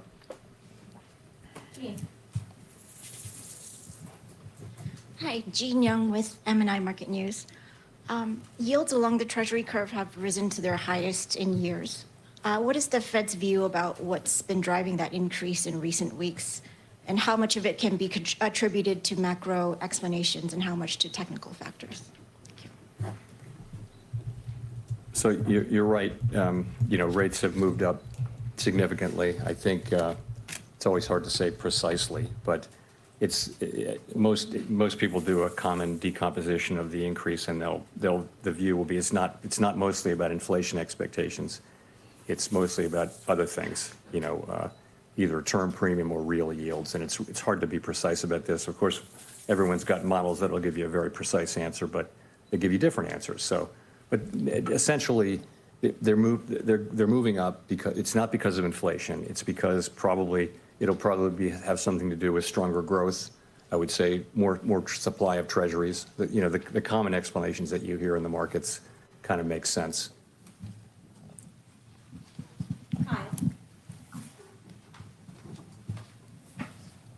Kyle Campbell, American Banker. Thank you for taking the questions. Just two on housing. You've said slower shelter cost growth is in the pipeline and will reflect in inflation readings as new leases are signed. But there's also some questions out there about the way housing costs are measured, particularly the use of rental equivalents, which are estimates from homeowners about what their homes would rent for if they were in the rental market. So my question is, how much of the effort to tame inflation, both as it's measured and felt by the broader public, hinges on housing supply? And then as far as a constrained housing supply being sort of exacerbated by this sort of lock-in effect of mortgages being higher now than they were at their recent historic lows, how is that going to impact future thinking about taking interest rates to that lower bound in the future? So on the supply point, of course, supply is very important over time in setting house prices and for that matter, rents. And supply is kind of structurally constrained. But in terms of where inflation's going in the near term, though, as you obviously know, a lot of it is leases that are running off and then being re-signed or released at a level that's it won't be that much higher. A year ago it would have been much higher than it was a year before. Now it may be below or at the same level. So as those leases are rolling over, we're seeing what we expect, which is measured housing services inflation coming down. Your second question was the lock-ins. How much is that affecting things, really? Is that going to affect your decisions to potentially bring rates down to their lower bound in the future, sort of creating that sort of bubble of buying and then a lock-in that sort of stagnates the housing market? I think we look at I would look at the lock-in, the idea being that people are in very low rate mortgages, and even if they want to move now, it would be hard because the new mortgage would be so expensive, and that's explaining that's one of the explanations for what's happening broadly in the labor market. Would that play a role in our future decisions in a future loosening cycle about whether we would cut rates? No, I don't think it would. I mean, I don't think that's. I think we'd be looking at what fundamentally what rates does the economy need, and in an emergency like the pandemic or during the global financial crisis, you have to cut rates to the point that you have to do what you can to support the economy. So I wouldn't think that would be a reason for us not to do that. It's not something we're thinking about at all right now, but down the road, I wouldn't think so. Yes. Hi, Nancy Marshall-Genzer with Marketplace. Chair Powell, you've mentioned several things that would possibly weigh on consumer confidence, maybe cut back consumer spending, possible government shutdown, high gas prices. At this point, would the Fed welcome a decrease in consumer spending? Would that help you get inflation closer to your 2% target? I wouldn't say it that way. We're not looking for a decrease in consumer spending. It's a good thing that the economy is strong. It's a good thing that the economy has been able to hold up under the tightening that we've done. It's a good thing that the labor market's strong. The only concern, and it just means this: if the economy comes in stronger than expected, that just means we'll have to do more in terms of monetary policy to get back to 2%, because we will get back to 2%. Does that answer your question? Yeah, and I guess on the other hand, would you worry that that could contribute to an economic slowdown or even a recession? Well, that's always a concern. I mean, concern number one is restoring price stability, because in the long run, that's something we have to do so that we can have the kind of economy we really want, which is one with sustained period of tight labor market conditions that benefit all, as I've said a couple times. So that said, of course, we also now, given how far we've come with our rate hikes and how quickly we've come here, we do have the ability to be careful as we move forward because of that consideration. Thank you, Chair Powell. Simon Rabinovich with The Economist. One of the factors in the economic resilience to date appears to be a lesser Simon, degree of what? rate sensitivity Would have been a than in the bitch. past. Did he just Obviously, say Simon would have been a bitch? Long fixed rate mortgages, Maybe, also companies that possibly. refinanced, What a before bitch. last year. What a been a is your bitch. thinking about the efficacy, Simon here would have been a of bitch. rates and how it's Let me ask changed? you. From The And then Economist. related to that, how do you think about the distributional consequences? Look at the way in he the holds sense that mic. If you're a relatively wealthy household with a long fixed rate mortgage, He's one of the them past gays. year has not been all that tough with rates going up. Whereas if you're relying on your credit card for supporting your consumption, I don't in think fact, that times are boy's getting a lot tougher, heterosexual. A lot more quickly. Thanks. You see how So close what- he got the mic for when he said thanks? I guess it's fair Right to on his say that lips. the economy has been stronger than many expected, given what's been happening with interest rates. Why is that? Yeah, Many stuff is candidate starting to tank. explanations. I saw some Possibly a number of them make sense. alerts go off One is on just Blood that Alytics going household short on balance a sheets couple. and business balance sheets have what's been going on here. stronger than we had Must have understood. said something that upset him. And so that's spending is time. held up and that kind of thing. We're not sure about that. The savings rate for consumers has come down a lot. The question is whether that's sustainable. That could be. It could just mean that the date of effect is later. It could also be that for other reasons, the neutral rate of interest is higher for various reasons. We don't know that. It could also just be that policy hasn't been restrictive enough for long enough. And there are many candidate explanations. We have to, in all this uncertainty, make policy. And I feel like what we have right now is what's still a very strong labor market, but that's coming back into balance. We were making progress on inflation. Growth is strong. but I think by many forecasts, many forecasts call for growth to moderate over the course of the next year. So that's where we are, and we have to deal with what comes. On your second question your second question was distributional, but can you be a little clearer about that? We're talking like 1.5% in the crypto market max. Yeah, my point there was that if you're somebody who has a long fixed rate mortgage, you've been able to endure the higher rates relatively easily. Yeah. If you're somebody who's living month to month off of your Time credit travel card, back to current financing rates are 2017 through punitive. 2019 and Yes. And ride so the that point I wave would of make there volatility. 8% in 5 minutes. We're trying to get 10% inflation in back down. 30. The people Yep, who are I love most those hurt days. by We got inflation 1.5%, are the people we're who are on a tanking. fixed income. If you're a person who spends all of your income, It's 1.1%. you don't really have any meaningful right savings. now. You spend all your income on the basics of life: On the Bitcoin clothing, side. food, transportation, heating, the basics. And prices go up by 5, 6, 7%. You're in trouble right away. Whereas even middle class people have some savings and some ability to absorb that. So S&P it is for down. those people, as much as for anybody, that we need to NASDAQ. restore price. This is stability. going pretty long, bro. I'm we not- want to do it as Down, quickly down. Yeah, do we have as to possible. do we have to watch all Obviously, of it? we would I like mean, our it is leaders a do that. We'd supposed like to the be a current watch trend to party. continue. We You want can to let's stop. take a making fucking progress. poll. Without Let's do seeing it. the Let's kind do of, it. I don't know, increase man. in How many prices people we've want us to seen just past stop this shit right now? We're an hour and a raise half rates, into people this. I who are- mean, It's who are ridiculous. living on credit It's cards a little bit and more than that. borrowing are going to feel that more. They are.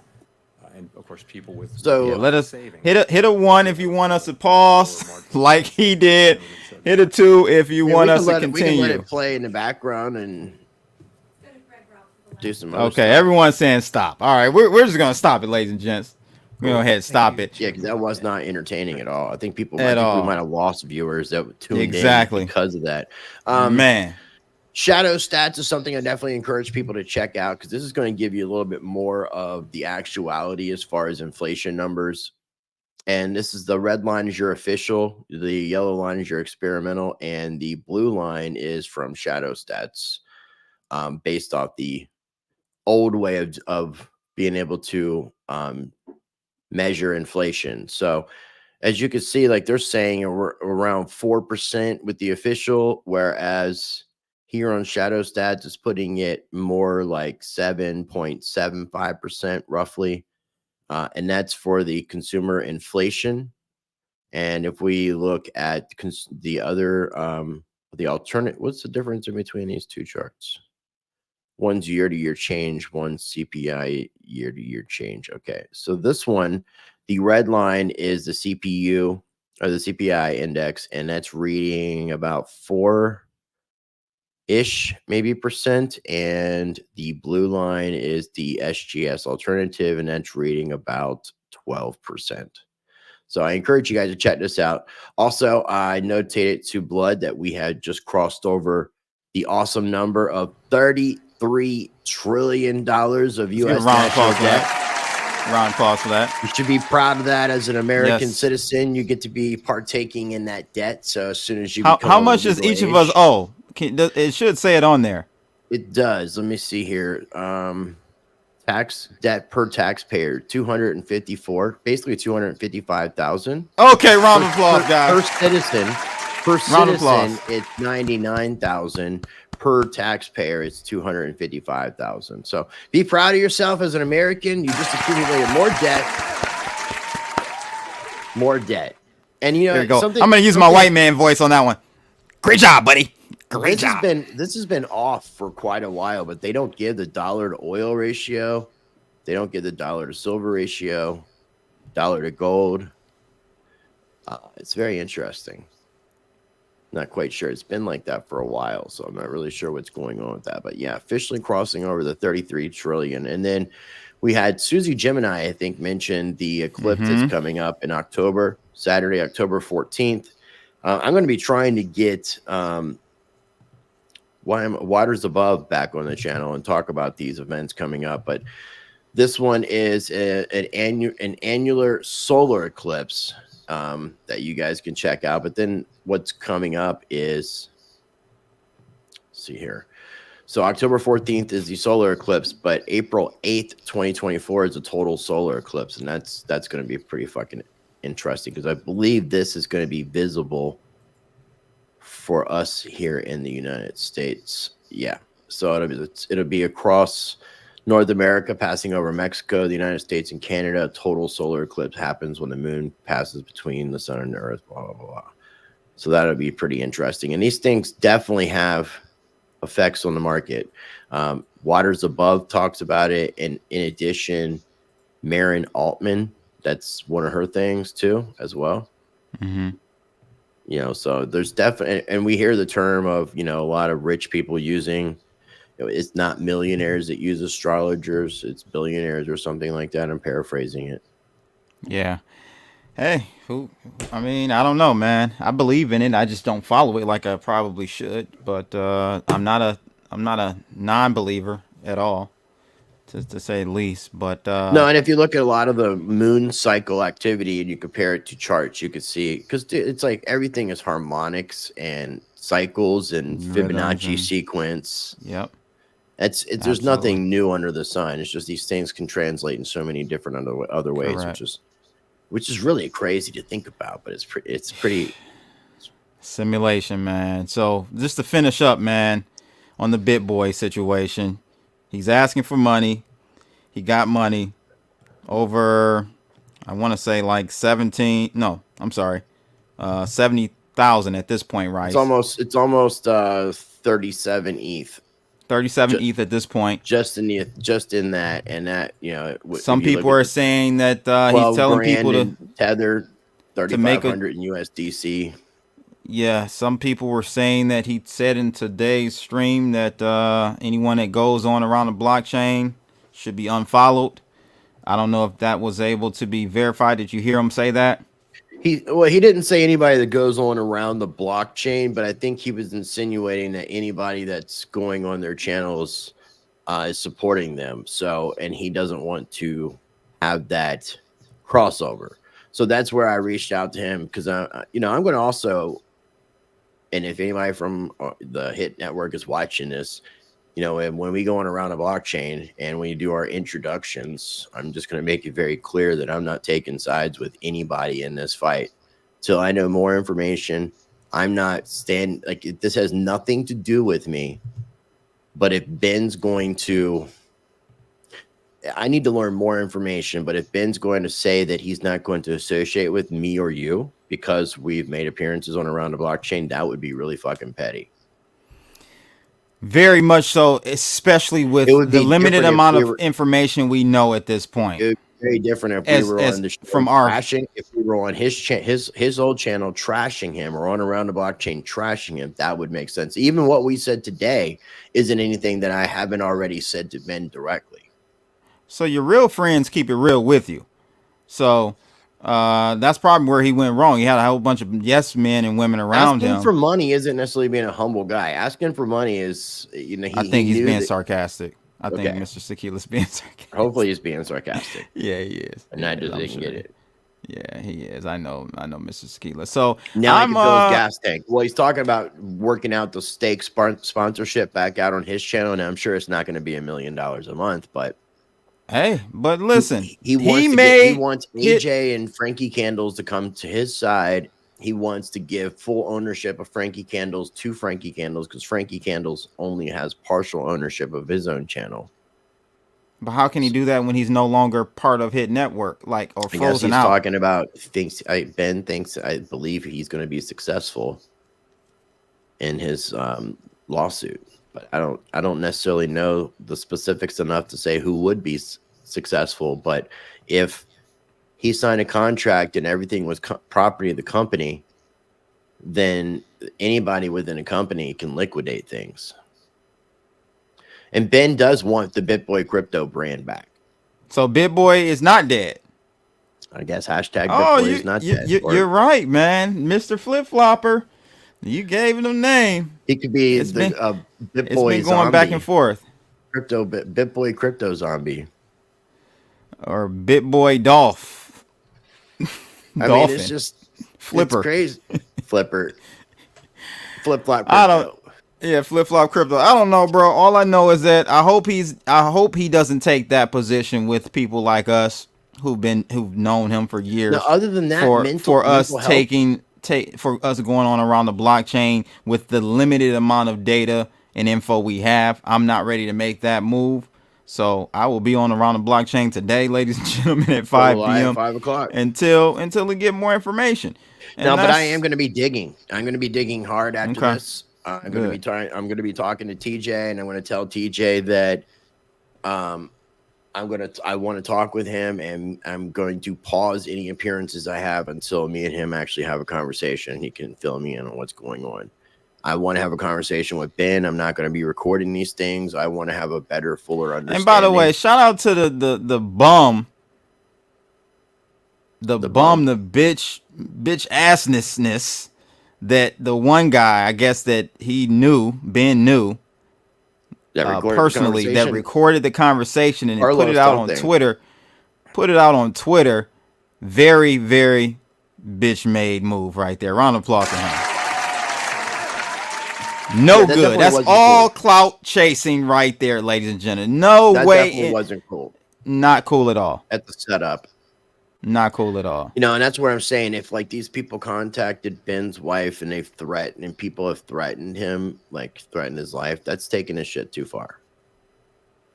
So I want to make sure I understand specifics. You know, like I said, though, I think regardless, I still think I'm going to, regardless of what I discover, I think I'm still going to feel like no matter how you look at it, both sides are wrong. Of course they are, to a certain extent. To the way that they fucking have handled this.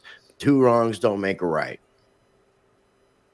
Yeah. You know, and there's better ways of handling it. Like I said, instead of being braggadocious and saying the channel is nothing without me and things to that effect, just let your actions speak louder than words. That's all you need to do. That's why, I mean, like, dude, that's why there's a lot of people who have said, why don't you brag about all these people you interview? There's no point in bragging. I let these things speak for themselves. If YouTube wants to unfortunately shadow ban the shit, nobody sees it, I'm going to promote it. Right. But I'm limited to what I can do. Yeah. So I just let my actions speak for themselves. For my channel that's every day losing an average of 10 subscribers. Round of applause for Rice TVX for losing about 10 subscribers a day. My current numbers is 31,935. 934. Crazy. Excuse me, 934. I came across a video randomly last night of a guy that interviewed the late great and McAfee, and had like 300,000 views. I said, "What the hell is going on here?" Now, one thing I didn't tell you about this. So when I first interviewed, the first two interviews that I did with John were with World Alternative Media, which at the time the channel had over 100,000 subscribers. So I believe, you know, the channel has since been taken down from YouTube, but I believe that it had over like 150, 200,000 views before I even uploaded it to my channel. So that kind of shows you too how much priority they give in the algorithm when you have a certain number of subscribers as well, because the same video being posted, but the only difference was they bleeped out cuss words where I left them in. Doesn't matter. We're supposed to check that the content's not for children anyways. Right. No, so I should be able to say fuck if I want to say it, you know, and it shouldn't affect the algorithm or advertisements or anything like that, especially when I see some of the stuff that I see on YouTube, man. It aggravates me seeing half the shit that's on there that shouldn't be on there, and then seeing what they're doing to myself and others. And speaking of Russell Brand, I don't know if you saw the recent news, but they completely demonetized him on YouTube. Yeah. Yeah. So and Paramount dropped him, I believe. One of the guys from Valuetainment said it best. And I'm paraphrasing. I saw a little clip last night, but I'm paraphrasing that. What they're doing to Russell Brand sounds very familiar. Sounds very familiar to the degree of somebody that we recently interviewed, talking about Mr. Andrew Tate. Yeah, round of applause for that. You know, it's like we're gonna go back. Man, if they went back in my past trying to judge me on my past, it's like, oh Lord, boy. Yeah, R.A. Daniel, Ben did kill it in views and likes. I agree. And that's where I would let my because actions speak louder than words. Hey, you don't need to say you don't need to say they're nothing without me. You fucking prove that you're going to get better numbers on this channel than they're going to get on your old channel. You prove that. That's all. You say you made Hove, okay, make another Hove. They won't be able to do it, bro. He's the reason why Hit Network is where it's at. Let's just all, whether you like him or not, you got to admit that. And so, I mean, him starting a new channel. If I was them, they need to do like a roundtable with all the people that Ben has called out. Because Ben is basically they need some controversy. They got to get some real controversial content on that Hit Network. Because right now they're playing the nice. They're playing the same. Game. They're playing the same. No, they're not only that, but they're playing the same programming scheme. The same programming. Changing the colors out. Yeah, they need to spice it up. Like you said, good point. They have to get some of his arch nemesis on there and really get some eyeballs on there. Well, just to explain, because like they need to get what's the dude they fired that left? The assault with J Chains. J Chains. They need to get J Chains on there. They need to get a Tozy on. They need to get getting a Tozy would be fucking insane. Yep, they need to do it.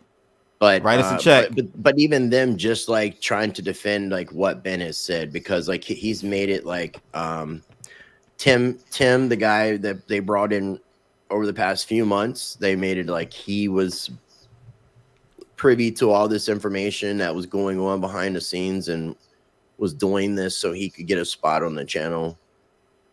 And I mean, I honestly, if I was offered something like that, there's no way I would not only not do that to like somebody who I consider to be a friend, but I just wouldn't do that.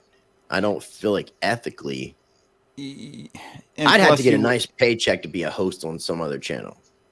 Yeah, but at the same time, it's a failure. You're going to fail. You're setting yourself up for failure. There's no way you can fill those shoes. Fill those arms. Who's the thick girl we gotta get on? Get the thick girl on. Who are you talking about, Suave House? I know you're not. I love the drama. I know you're not talking about my lady I've been looking for. I know you're not talking about her. Let us know who you're talking about, brother. I'm talking about the Indian girl, and I don't know if she's from India, so I sound like a fucking old dude, but she looks like a girl from India, so I think I can call her an Indian girl. She looks like she's from Sri Lanka. Yeah, she's not a Pocahontas Indian. She looks Sri Lankan. She's the other kind. Okay, so what are we doing? What are we doing Saturday? Yeah, let's talk about that really quick. Well, actually, before we do that, I want to dangle a carrot a little bit further on the audience, because we are doing an uncensored episode 10, right? X. So real quick, I don't know if people saw this. It's under the radar. Possibly, I didn't see it until today. Did you know about this? He's mentioned it a couple times, and it's been shared. Yeah. Oh, okay. Oh, news. Well, I mean, we all knew. We all should have known that he wasn't. That they don't really have a legit case. Nah. Wait a minute. From what I'm reading here, Rice, is that it wasn't that they didn't have a legitimate case. It sounds like he may have settled out of court. With what? That's what. With what? They would have settled before he was kicked out of the company and Hit Network took care of it, like, because he's broke, right? That's what I'm saying, man. I don't know, but I'm just going off of this particular article from Daily Crypto. It says that the decision indicates the plaintiffs have chosen to drop the cases against Armstrong, while the exact reason of the dismissal is not apparent from the filing. The move indicates that there might have been a settlement. In any case, the dismissal means that Armstrong has one less lawsuit to deal with. Round of applause for that. Now, depending on how this case went, though, it could have out been on bail, fresh out of jail. Well, Ben may have been absolved, and it might have been on the Hit Network side because they own the rights to BitBoy Crypto, and they may have settled out of court. I don't know. It's all allegations, all alleged. I can't see Ben Armstrong unless this would have been done prior to him no longer being involved in BitBoy Crypto, being able to afford for any sort of settlement. And they didn't pay him. No. So it would have been the other way around. but I wouldn't have paid for a settlement if I was not guilty. If they have no evidence and you did not get paid by FTX in any fashion, there would be no reason to even need to take a settlement. I would have fucking. I wonder what he's taking a lie detector for, because he's already admitted he slept with the devil. For assaulting TJ. Okay. And for I can't see that being and for people calling to threaten him, to threaten to kill him. And I think that was it. Oh, okay. Yeah, I can't. I don't see him getting violent, but he was on roid, so it's possible. I don't know. The sexual harassment from Nick. Apparently the actual assault didn't happen. I don't know. Now, there was assault or assaults that did happen, and there was a name that was mentioned in today's stream that was involved, but that's not our place to say anything. Yeah. Other than read between the lines. Yeah. In other news, Rice, U.S. court rejects SEC's plea to inspect Binance.US documents. What do you think about this? It seems like the courts are not very favorable of the SEC when it comes to cryptocurrency lately. I think maybe the courts have been paying attention to the politicians and watched some of those testimonies where they had the FTX. What was it? It was a whole congressional FTX thing where different congressmen were asking questions of Gary Gensler, and weren't really getting any answers. Even when it came to the idea of Ethereum being a security or not, wasn't getting any answers. And Gary kept talking about how we're giving clarity with regulation, but yet they were putting forth plenty of evidence saying that that definitely wasn't the case. So I'd like to think that maybe these judges are actually doing their homework, doing their research, and looking out for the people, and looking out for the good of the industry as a whole, and see where the corruption is taking place with the SEC, because we're seeing that numerous times now, which I think is a reason why. I think because you had mentioned in a previous live stream a week or two ago about Library appealing the decision from the SEC, and you kind of question why. Well, It looks like the courts are on the side of these companies, so it looks like there's a little bit more information that they're probably privy to, and seeing stuff like this kind of backs up the fact that it looks like the SEC has kind of been backed into a corner, and the legal system is just going to override them, and ultimately Congress has that authority to do so as well. But I just, that narrative I don't agree with and can't buy, because I don't see Congress actually wanting freedom of money and that whole direction. Any government, I just don't see them being favorable. Maybe there are politicians that are like Representative Emmer. Yeah, but I'm saying in the whole, yeah, of course, you're going to have outliers, but it takes all the tentacles of the government. But you're seeing it being mentioned that in the presidential run now, it's become a lot more relevant and prevalent. So I would say that's changing. And I'm still learning. I haven't personally covered the FBF's parent situation yet, but that is like FTX is suing FBF's parents over funds that they should not have received, where Sam Bankman-Fried and FTX put not only millions of dollars into bank accounts, but also into properties as well. But we knew about that's that all a long traceable. time ago. This is all FTX just trying to clean up their mess. Because there's no way for the parents to get out of that one either. It's all forensics. I'm sure if they're coming with those claims, they've got enough data. The real question, I hate to keep going back. Hate to keep going back to, but you went down to Hit Network with TJ Whoop Ben. I don't know that TJ has any fighting skills, and TJ is not a very big guy. I don't think I'd have a problem with TJ, and I think I'd be able to whoop Ben's ass, but I think it would be a fun fight. Round of applause for Rice. I mean, if we had to get into it, I think people out there, let me help you understand. Rice is a thug, a good thug. He's a white hat thug. He's a white hat thug, guys. Let me tell you, I've been in one confrontation, altercation, and Rice came swooping in down in Miami. He was ready to open a can. Yeah, he was ready. I was like, that guy ended up being a guest on your show. Okay, Rice is not. He's for real, ladies and gentlemen. Round of applause for Rice. Yeah, you had told me about some dude mean mugging you or something, and then we were Yeah, walking almost. down the It street got with a it couple got of our ugly. friends, and It got we ugly. saw that individual, and I was like, I was already kind of fired up, so I just kind of went off full blast on the dude, and he ended up being somebody who was speaking at the conference that we were at, and we ended up befriending him after it was all said and done with. And Thank like I God. said, That could have went. came on Blood Show. That could have went definitely wrong, and I reflected on that when after that Robles, I'm happened. getting bigger, man. I'm back in the gym. Very mad at myself on that one because I didn't know. I mean, I thought if he was from there, he could have had something on him, and I'm out of town. I don't have anything to protect myself, so it could have went wrong. So glad it didn't. It could have got really bad really quick. But there were 5 of us. Yeah, there were 5 of us, but I'm like, damn, right? Slow down, bro. I'm like, come on. All I was doing is telling you that was the dude. I'm not trying to get into an assault charge right here today. God. This guy Rice was like, Hulk Hogan, we coming for you, nigga. all right, what you doing there, Rice? You trying to show him that you're short or tall? What are you doing? I'm standing up because I'm having back issues, and I can only sit down for so long. Okay. Sciatic issues, but yeah, that's I've been back in the gym though for now like 3.5 months, and I'm down like 17 pounds while building up muscle mass. So shirts are fitting better. That's great. Having to go down. My belt has to have I had to get a new belt because my belt doesn't work anymore unless I want to make a new hole.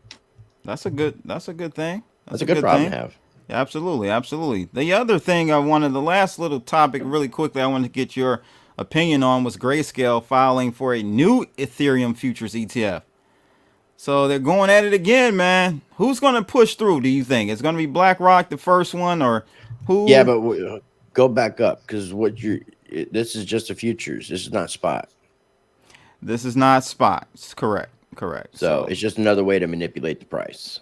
Correct. So you're right about that. For institutions, I don't even want to pay attention to the betting game of futures. I just want to pay more attention to the spot ETF and spot markets when it comes to cryptocurrency because they have to hold said asset 1-for-1. And then when they tokenize this shit, because Chainlink and Swift, they've got some upgrades and they're talking about tokenizing some shit. And when they tokenize everything, you're going to have like tokenized ETFs. So you're going to be able to see exactly transparently that everything's held 1-for-1 by all these institutions. And we're talking about BlackRock, Vanguard, Fidelity, State Street, and all these other entities getting involved in the ETF game, not including Grayscale, who's one of the largest holders of Bitcoin. ARK Invest, all these different entities, they're all quietly scooping up Bitcoin. So I encourage people to dollar cost average every week, every other week, as much as you can, afford to do, because the dollar's dying and I'm hedging against it. Yeah. Even though in the short term, I feel like Bitcoin is going to go down. I do feel like we're going to go sub 20. But I don't know about 12. I'm not a technical analyst, so I can't 100% say. So I'm just saying I think we're going to feel that 20 grand CME grab. If we go sub 20, bro, we're going there.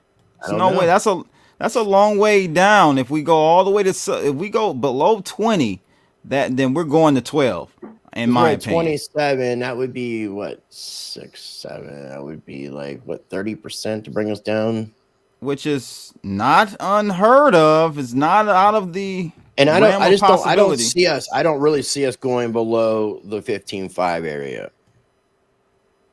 Okay. That held before, and I don't think so. I think that once we cross below 20, I don't think it'll last very long.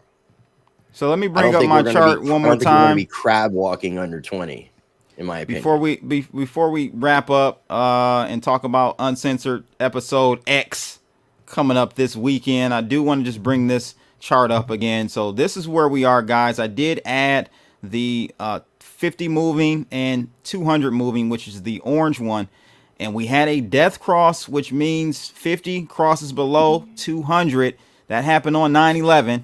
Go figure.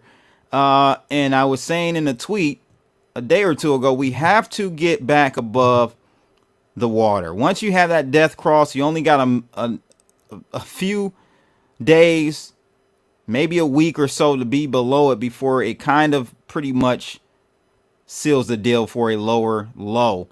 And I think Rice, I went back and counted. I think we've only had 4 or 5 death crosses I could find in the last 8 years, 7 years. 4 or 5 of them. How have they all played out though? Because they have only not been one. 100%. No, they haven't. Only one, I believe, was a false death cross, and we ended up channeling sideways, then moving up to a golden cross eventually. That was on our way up to, I think, 69,000. Yep, I believe we only had one false. But the other 3 were correct. Yes. I mean, like I said, I feel like we are going to be going lower, and I think most intelligent TA people and analysts are calling for us to go lower. And see, I don't use. We're just taking steps in the crab walk as we go down. I don't use moving averages, but I'm just bringing this up because take me, Lucifer. Take me. I'm just saying this. I'm bringing this moving average thing up because you know the broader market does look. They do look at these moving average crosses, and the death cross is one that everyone will end up looking at. So everyone's got their attention on what's going on here. We'll have to see what happens. Wasn't there a death cross? I mean, I might be speaking out of my ass, but was there a death cross on a DXY like in the past 6, 7, 8 months? I'm not sure. Okay, not sure. Yep. I mean, that's the other thing too. Is what's the batting average of death crosses in other markets and other? I did look that up a few years ago. It's a little bit above 50%, I think. Yeah, in other markets. I see. I mean, 50, especially if we do get another rate hike, even though it's been called in, that will bring the markets down. Man, we get any type of geopolitical news. That's the thing. Like, we're just poised for anything. The perfect storm exactly. of being swarmed from multiple directions of an onslaught of things that can bring the price of everything down. Oh shit! No, yeah, damn it! Hulk Hogan, we coming for you. This weekend, ladies and gentlemen, uncensored volume, episode 10. What are we doing here? I love COVID, man. So, right. You know, I was thinking about this. Tell us what you're going to. You're the first individual that I knew that actually had COVID. Yeah. And it happened. You know, like you weren't a believer back then. No, but No. your family situation, you had someone within your family. We got it. Yeah, we'll we get can talk into about it. our personal experiences. I encourage people, if you got time, and I would say that watch the replay on like a 1.5 speed, but go onto my Rumble channel and check out the episode of Removing the Mask, Revealing the Real Virus, part 1 and 2. And they're like 2.5 hours each. But my friend Stan, who I believe might join us this coming Saturday for like a nice summary kind of conclusion of what we talked about. And he goes into detail about a lot of evidence talking about what had occurred, that there were no isolates of viruses for. I want to be real careful about what we're saying here on YouTube. Yeah. Be careful. But just go watch those two, part 1 and part 2. There's a reason why it's not on YouTube. It's only in my Rumble, Odyssey, and BitChute channels, part 1 and part 2. And it is a good precursor for some of the stuff that we're going to be talking about. But what we've been doing with the last couple episodes and continuing to do is we start at 1:00 p.m. Eastern time on both of our YouTube channels. And then we move the stream over to Rumble. And we do that at 1:15 p.m. Eastern time. We go for at least 2 hours. And the second part of the show, it could be anywhere between 45 minutes to an hour into the show, we open up the show to callers and viewers to join us. And based off what we're going to be talking about, we want to hear from you and your thoughts, because we did cover this on the, I'm not sure what number it was. It might have been like 7 when we did the AMA, the I Hate People episode. And we talked a little bit about Alex Jones and what he had got from a whistleblower from the FTA, or was it FTA? No, it was the I'm what's forgetting the name what's of at the the airport? agency. That's what I'm. TSA. TSA. So the TSA whistleblower, and then getting confirmation from other government employees, and then the factcheck.org article talking about no basis for, but there's a lot of things showing signs that governments are preparing for another onslaught of this said issue that we experienced, which may also put us in situations where we had to quarantine again. Per them. Yeah. Per them. Yeah. So we'll be talking about that and much more on I Love COVID Uncensored 10. Yeah, we might get a boost in views on YouTube by saying I love COVID a few times. I don't know. You know what I noticed is the I Love episodes do better than the I Hate episodes. No, it's the other way around. I think our best viewed episode is the I Love Censorship. It's the other way around, though. If you look at the averages, I looked at that one time. We've only done two. I think 2 I Loves. We're so hateful. We're so hateful. We did I Love. The Hateful 2. What did we do? Which ones were I Love? Let's go ahead and pull this up before we jump off. Was I Love Censorship the only one? No, we did another one. We did because we did I Hate People. I Love Censorship 2. That was really well, that was the one that you did with SGT. So that was one with SGT. So I really can't count that. Yeah, that was I don't think 3,000 that views. was our first. I think that was our first I Love. No, we did another I Love. Are you sure? Love Censorship 1. Yeah. That was only 1.4 on my side. I Hate Tate. I hate aliens. I Hate Crypto. I Hate Crypto. So yeah, we've only done 2 on all the I Hate. But it really wasn't 2. We need more data. It was a part 2. We need. That's we why need we're more doing data. I Love COVID. Yeah, and we're gonna do I Love. We're gonna do I Love Biden or I Love Hunter. The Biden cartel. Whatever. I Love Barrio. The Dirty 2. Yeah, we'll have to see. I love the Bidens. Yeah. I love sponsorship. Yeah, if anybody wants to sponsor our show, that'd be great. Come on with it. Individually, collectively. That show money is go money. Sorry, Blood, I'm leaving viewing on Rice, but still dropped to give you. Thank you, Crypto Chef. Round of applause. Now check it out. If you got 2 devices, you can watch on both channels and just mute one. There you go. There you go.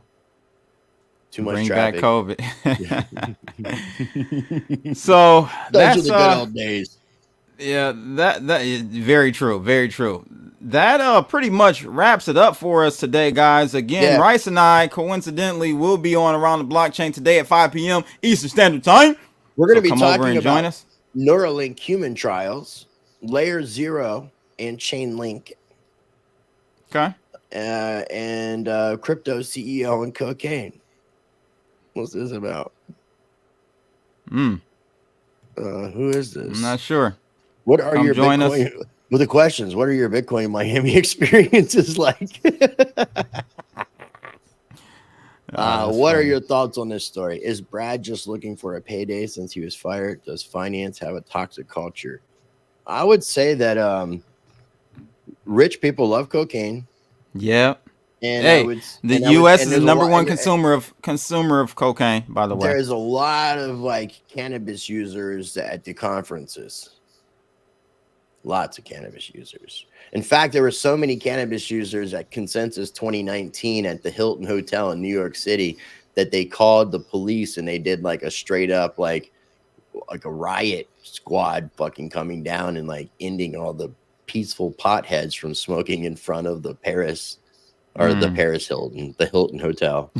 Paris Hilton. But there's so many people out there smoking that they called the police and the police came out in like full riot gear and everything. What is wrong with America, man? Just to stop the potheads. Back in 2019. What is wrong, man? This is ridiculous. This country is Crypto Chef. Yeah, you're my man. This country is so man, full if you of got it, bro. 10 devices, you should be watching on all 10 devices and liking on all of them. Maybe thumbs down on a few.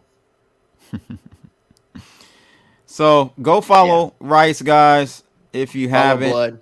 Yeah, follow Rice, follow Blood. It's all I down got his below Twitter in the video up. description. Yep, follow If you're me. new, if you're new to our stuff, welcome. But most of these people are familiar faces, family, friends, peeps. Indeed, indeed. And if you're following on Rumble, please go ahead and subscribe for this type of content, because you definitely want to subscribe, because this weekend it's going down again. I love COVID. Starting at 1 o'clock p.m. Eastern time Saturday. And Saturday's date for all you people who just need to have a date is the 23rd of September. 1 o'clock p.m. Eastern time, starting on both of our YouTube channels, and then taking the uncensored action over to the Rumble on both of our channels as a channel collaboration. We're going to be on ATB in an hour, so be sure to join us on Around the Blockchain. I'm taking the Jerome Powell stance right now between BitBoy, Ben, and Hit Network. I'm data dependent. Okay. So I'm going to be talking out of dependent. I'm going to be talking out of both sides of my mouth here until I get more data, guys. So come back next month for another FOMC meeting to figure out if Rice and I will never be on another Discover Crypto show again. I'll know in the next couple days. Because if people avoid the conversation, that's going to speak volumes.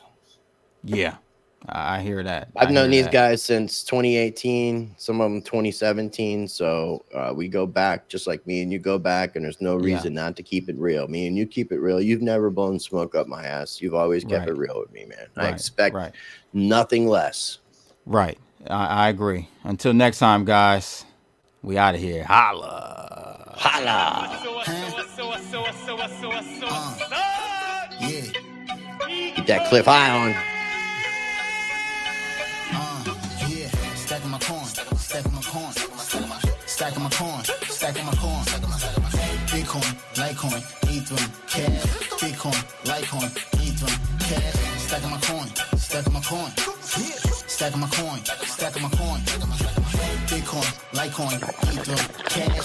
Bitcoin, Litecoin, Ethereum, cash. Since I was born, been stacking my coin. Man, what the hell? My money keep growing. Your girl is a dot, she all on my groin. Trying to dox me. We fuck like porn. These rappers is whack, they lyrics are corn. I'm getting this money, it never get born. 17 minutes away from 420. 57 minutes away from Around the Blockchain. Featuring Crypto Blood. Rice Crypto. Better recognize. Stacking my coin, stacking my coin, stacking my coin, stacking my coin. Bitcoin, Litecoin, Ethereum, cash, Bitcoin.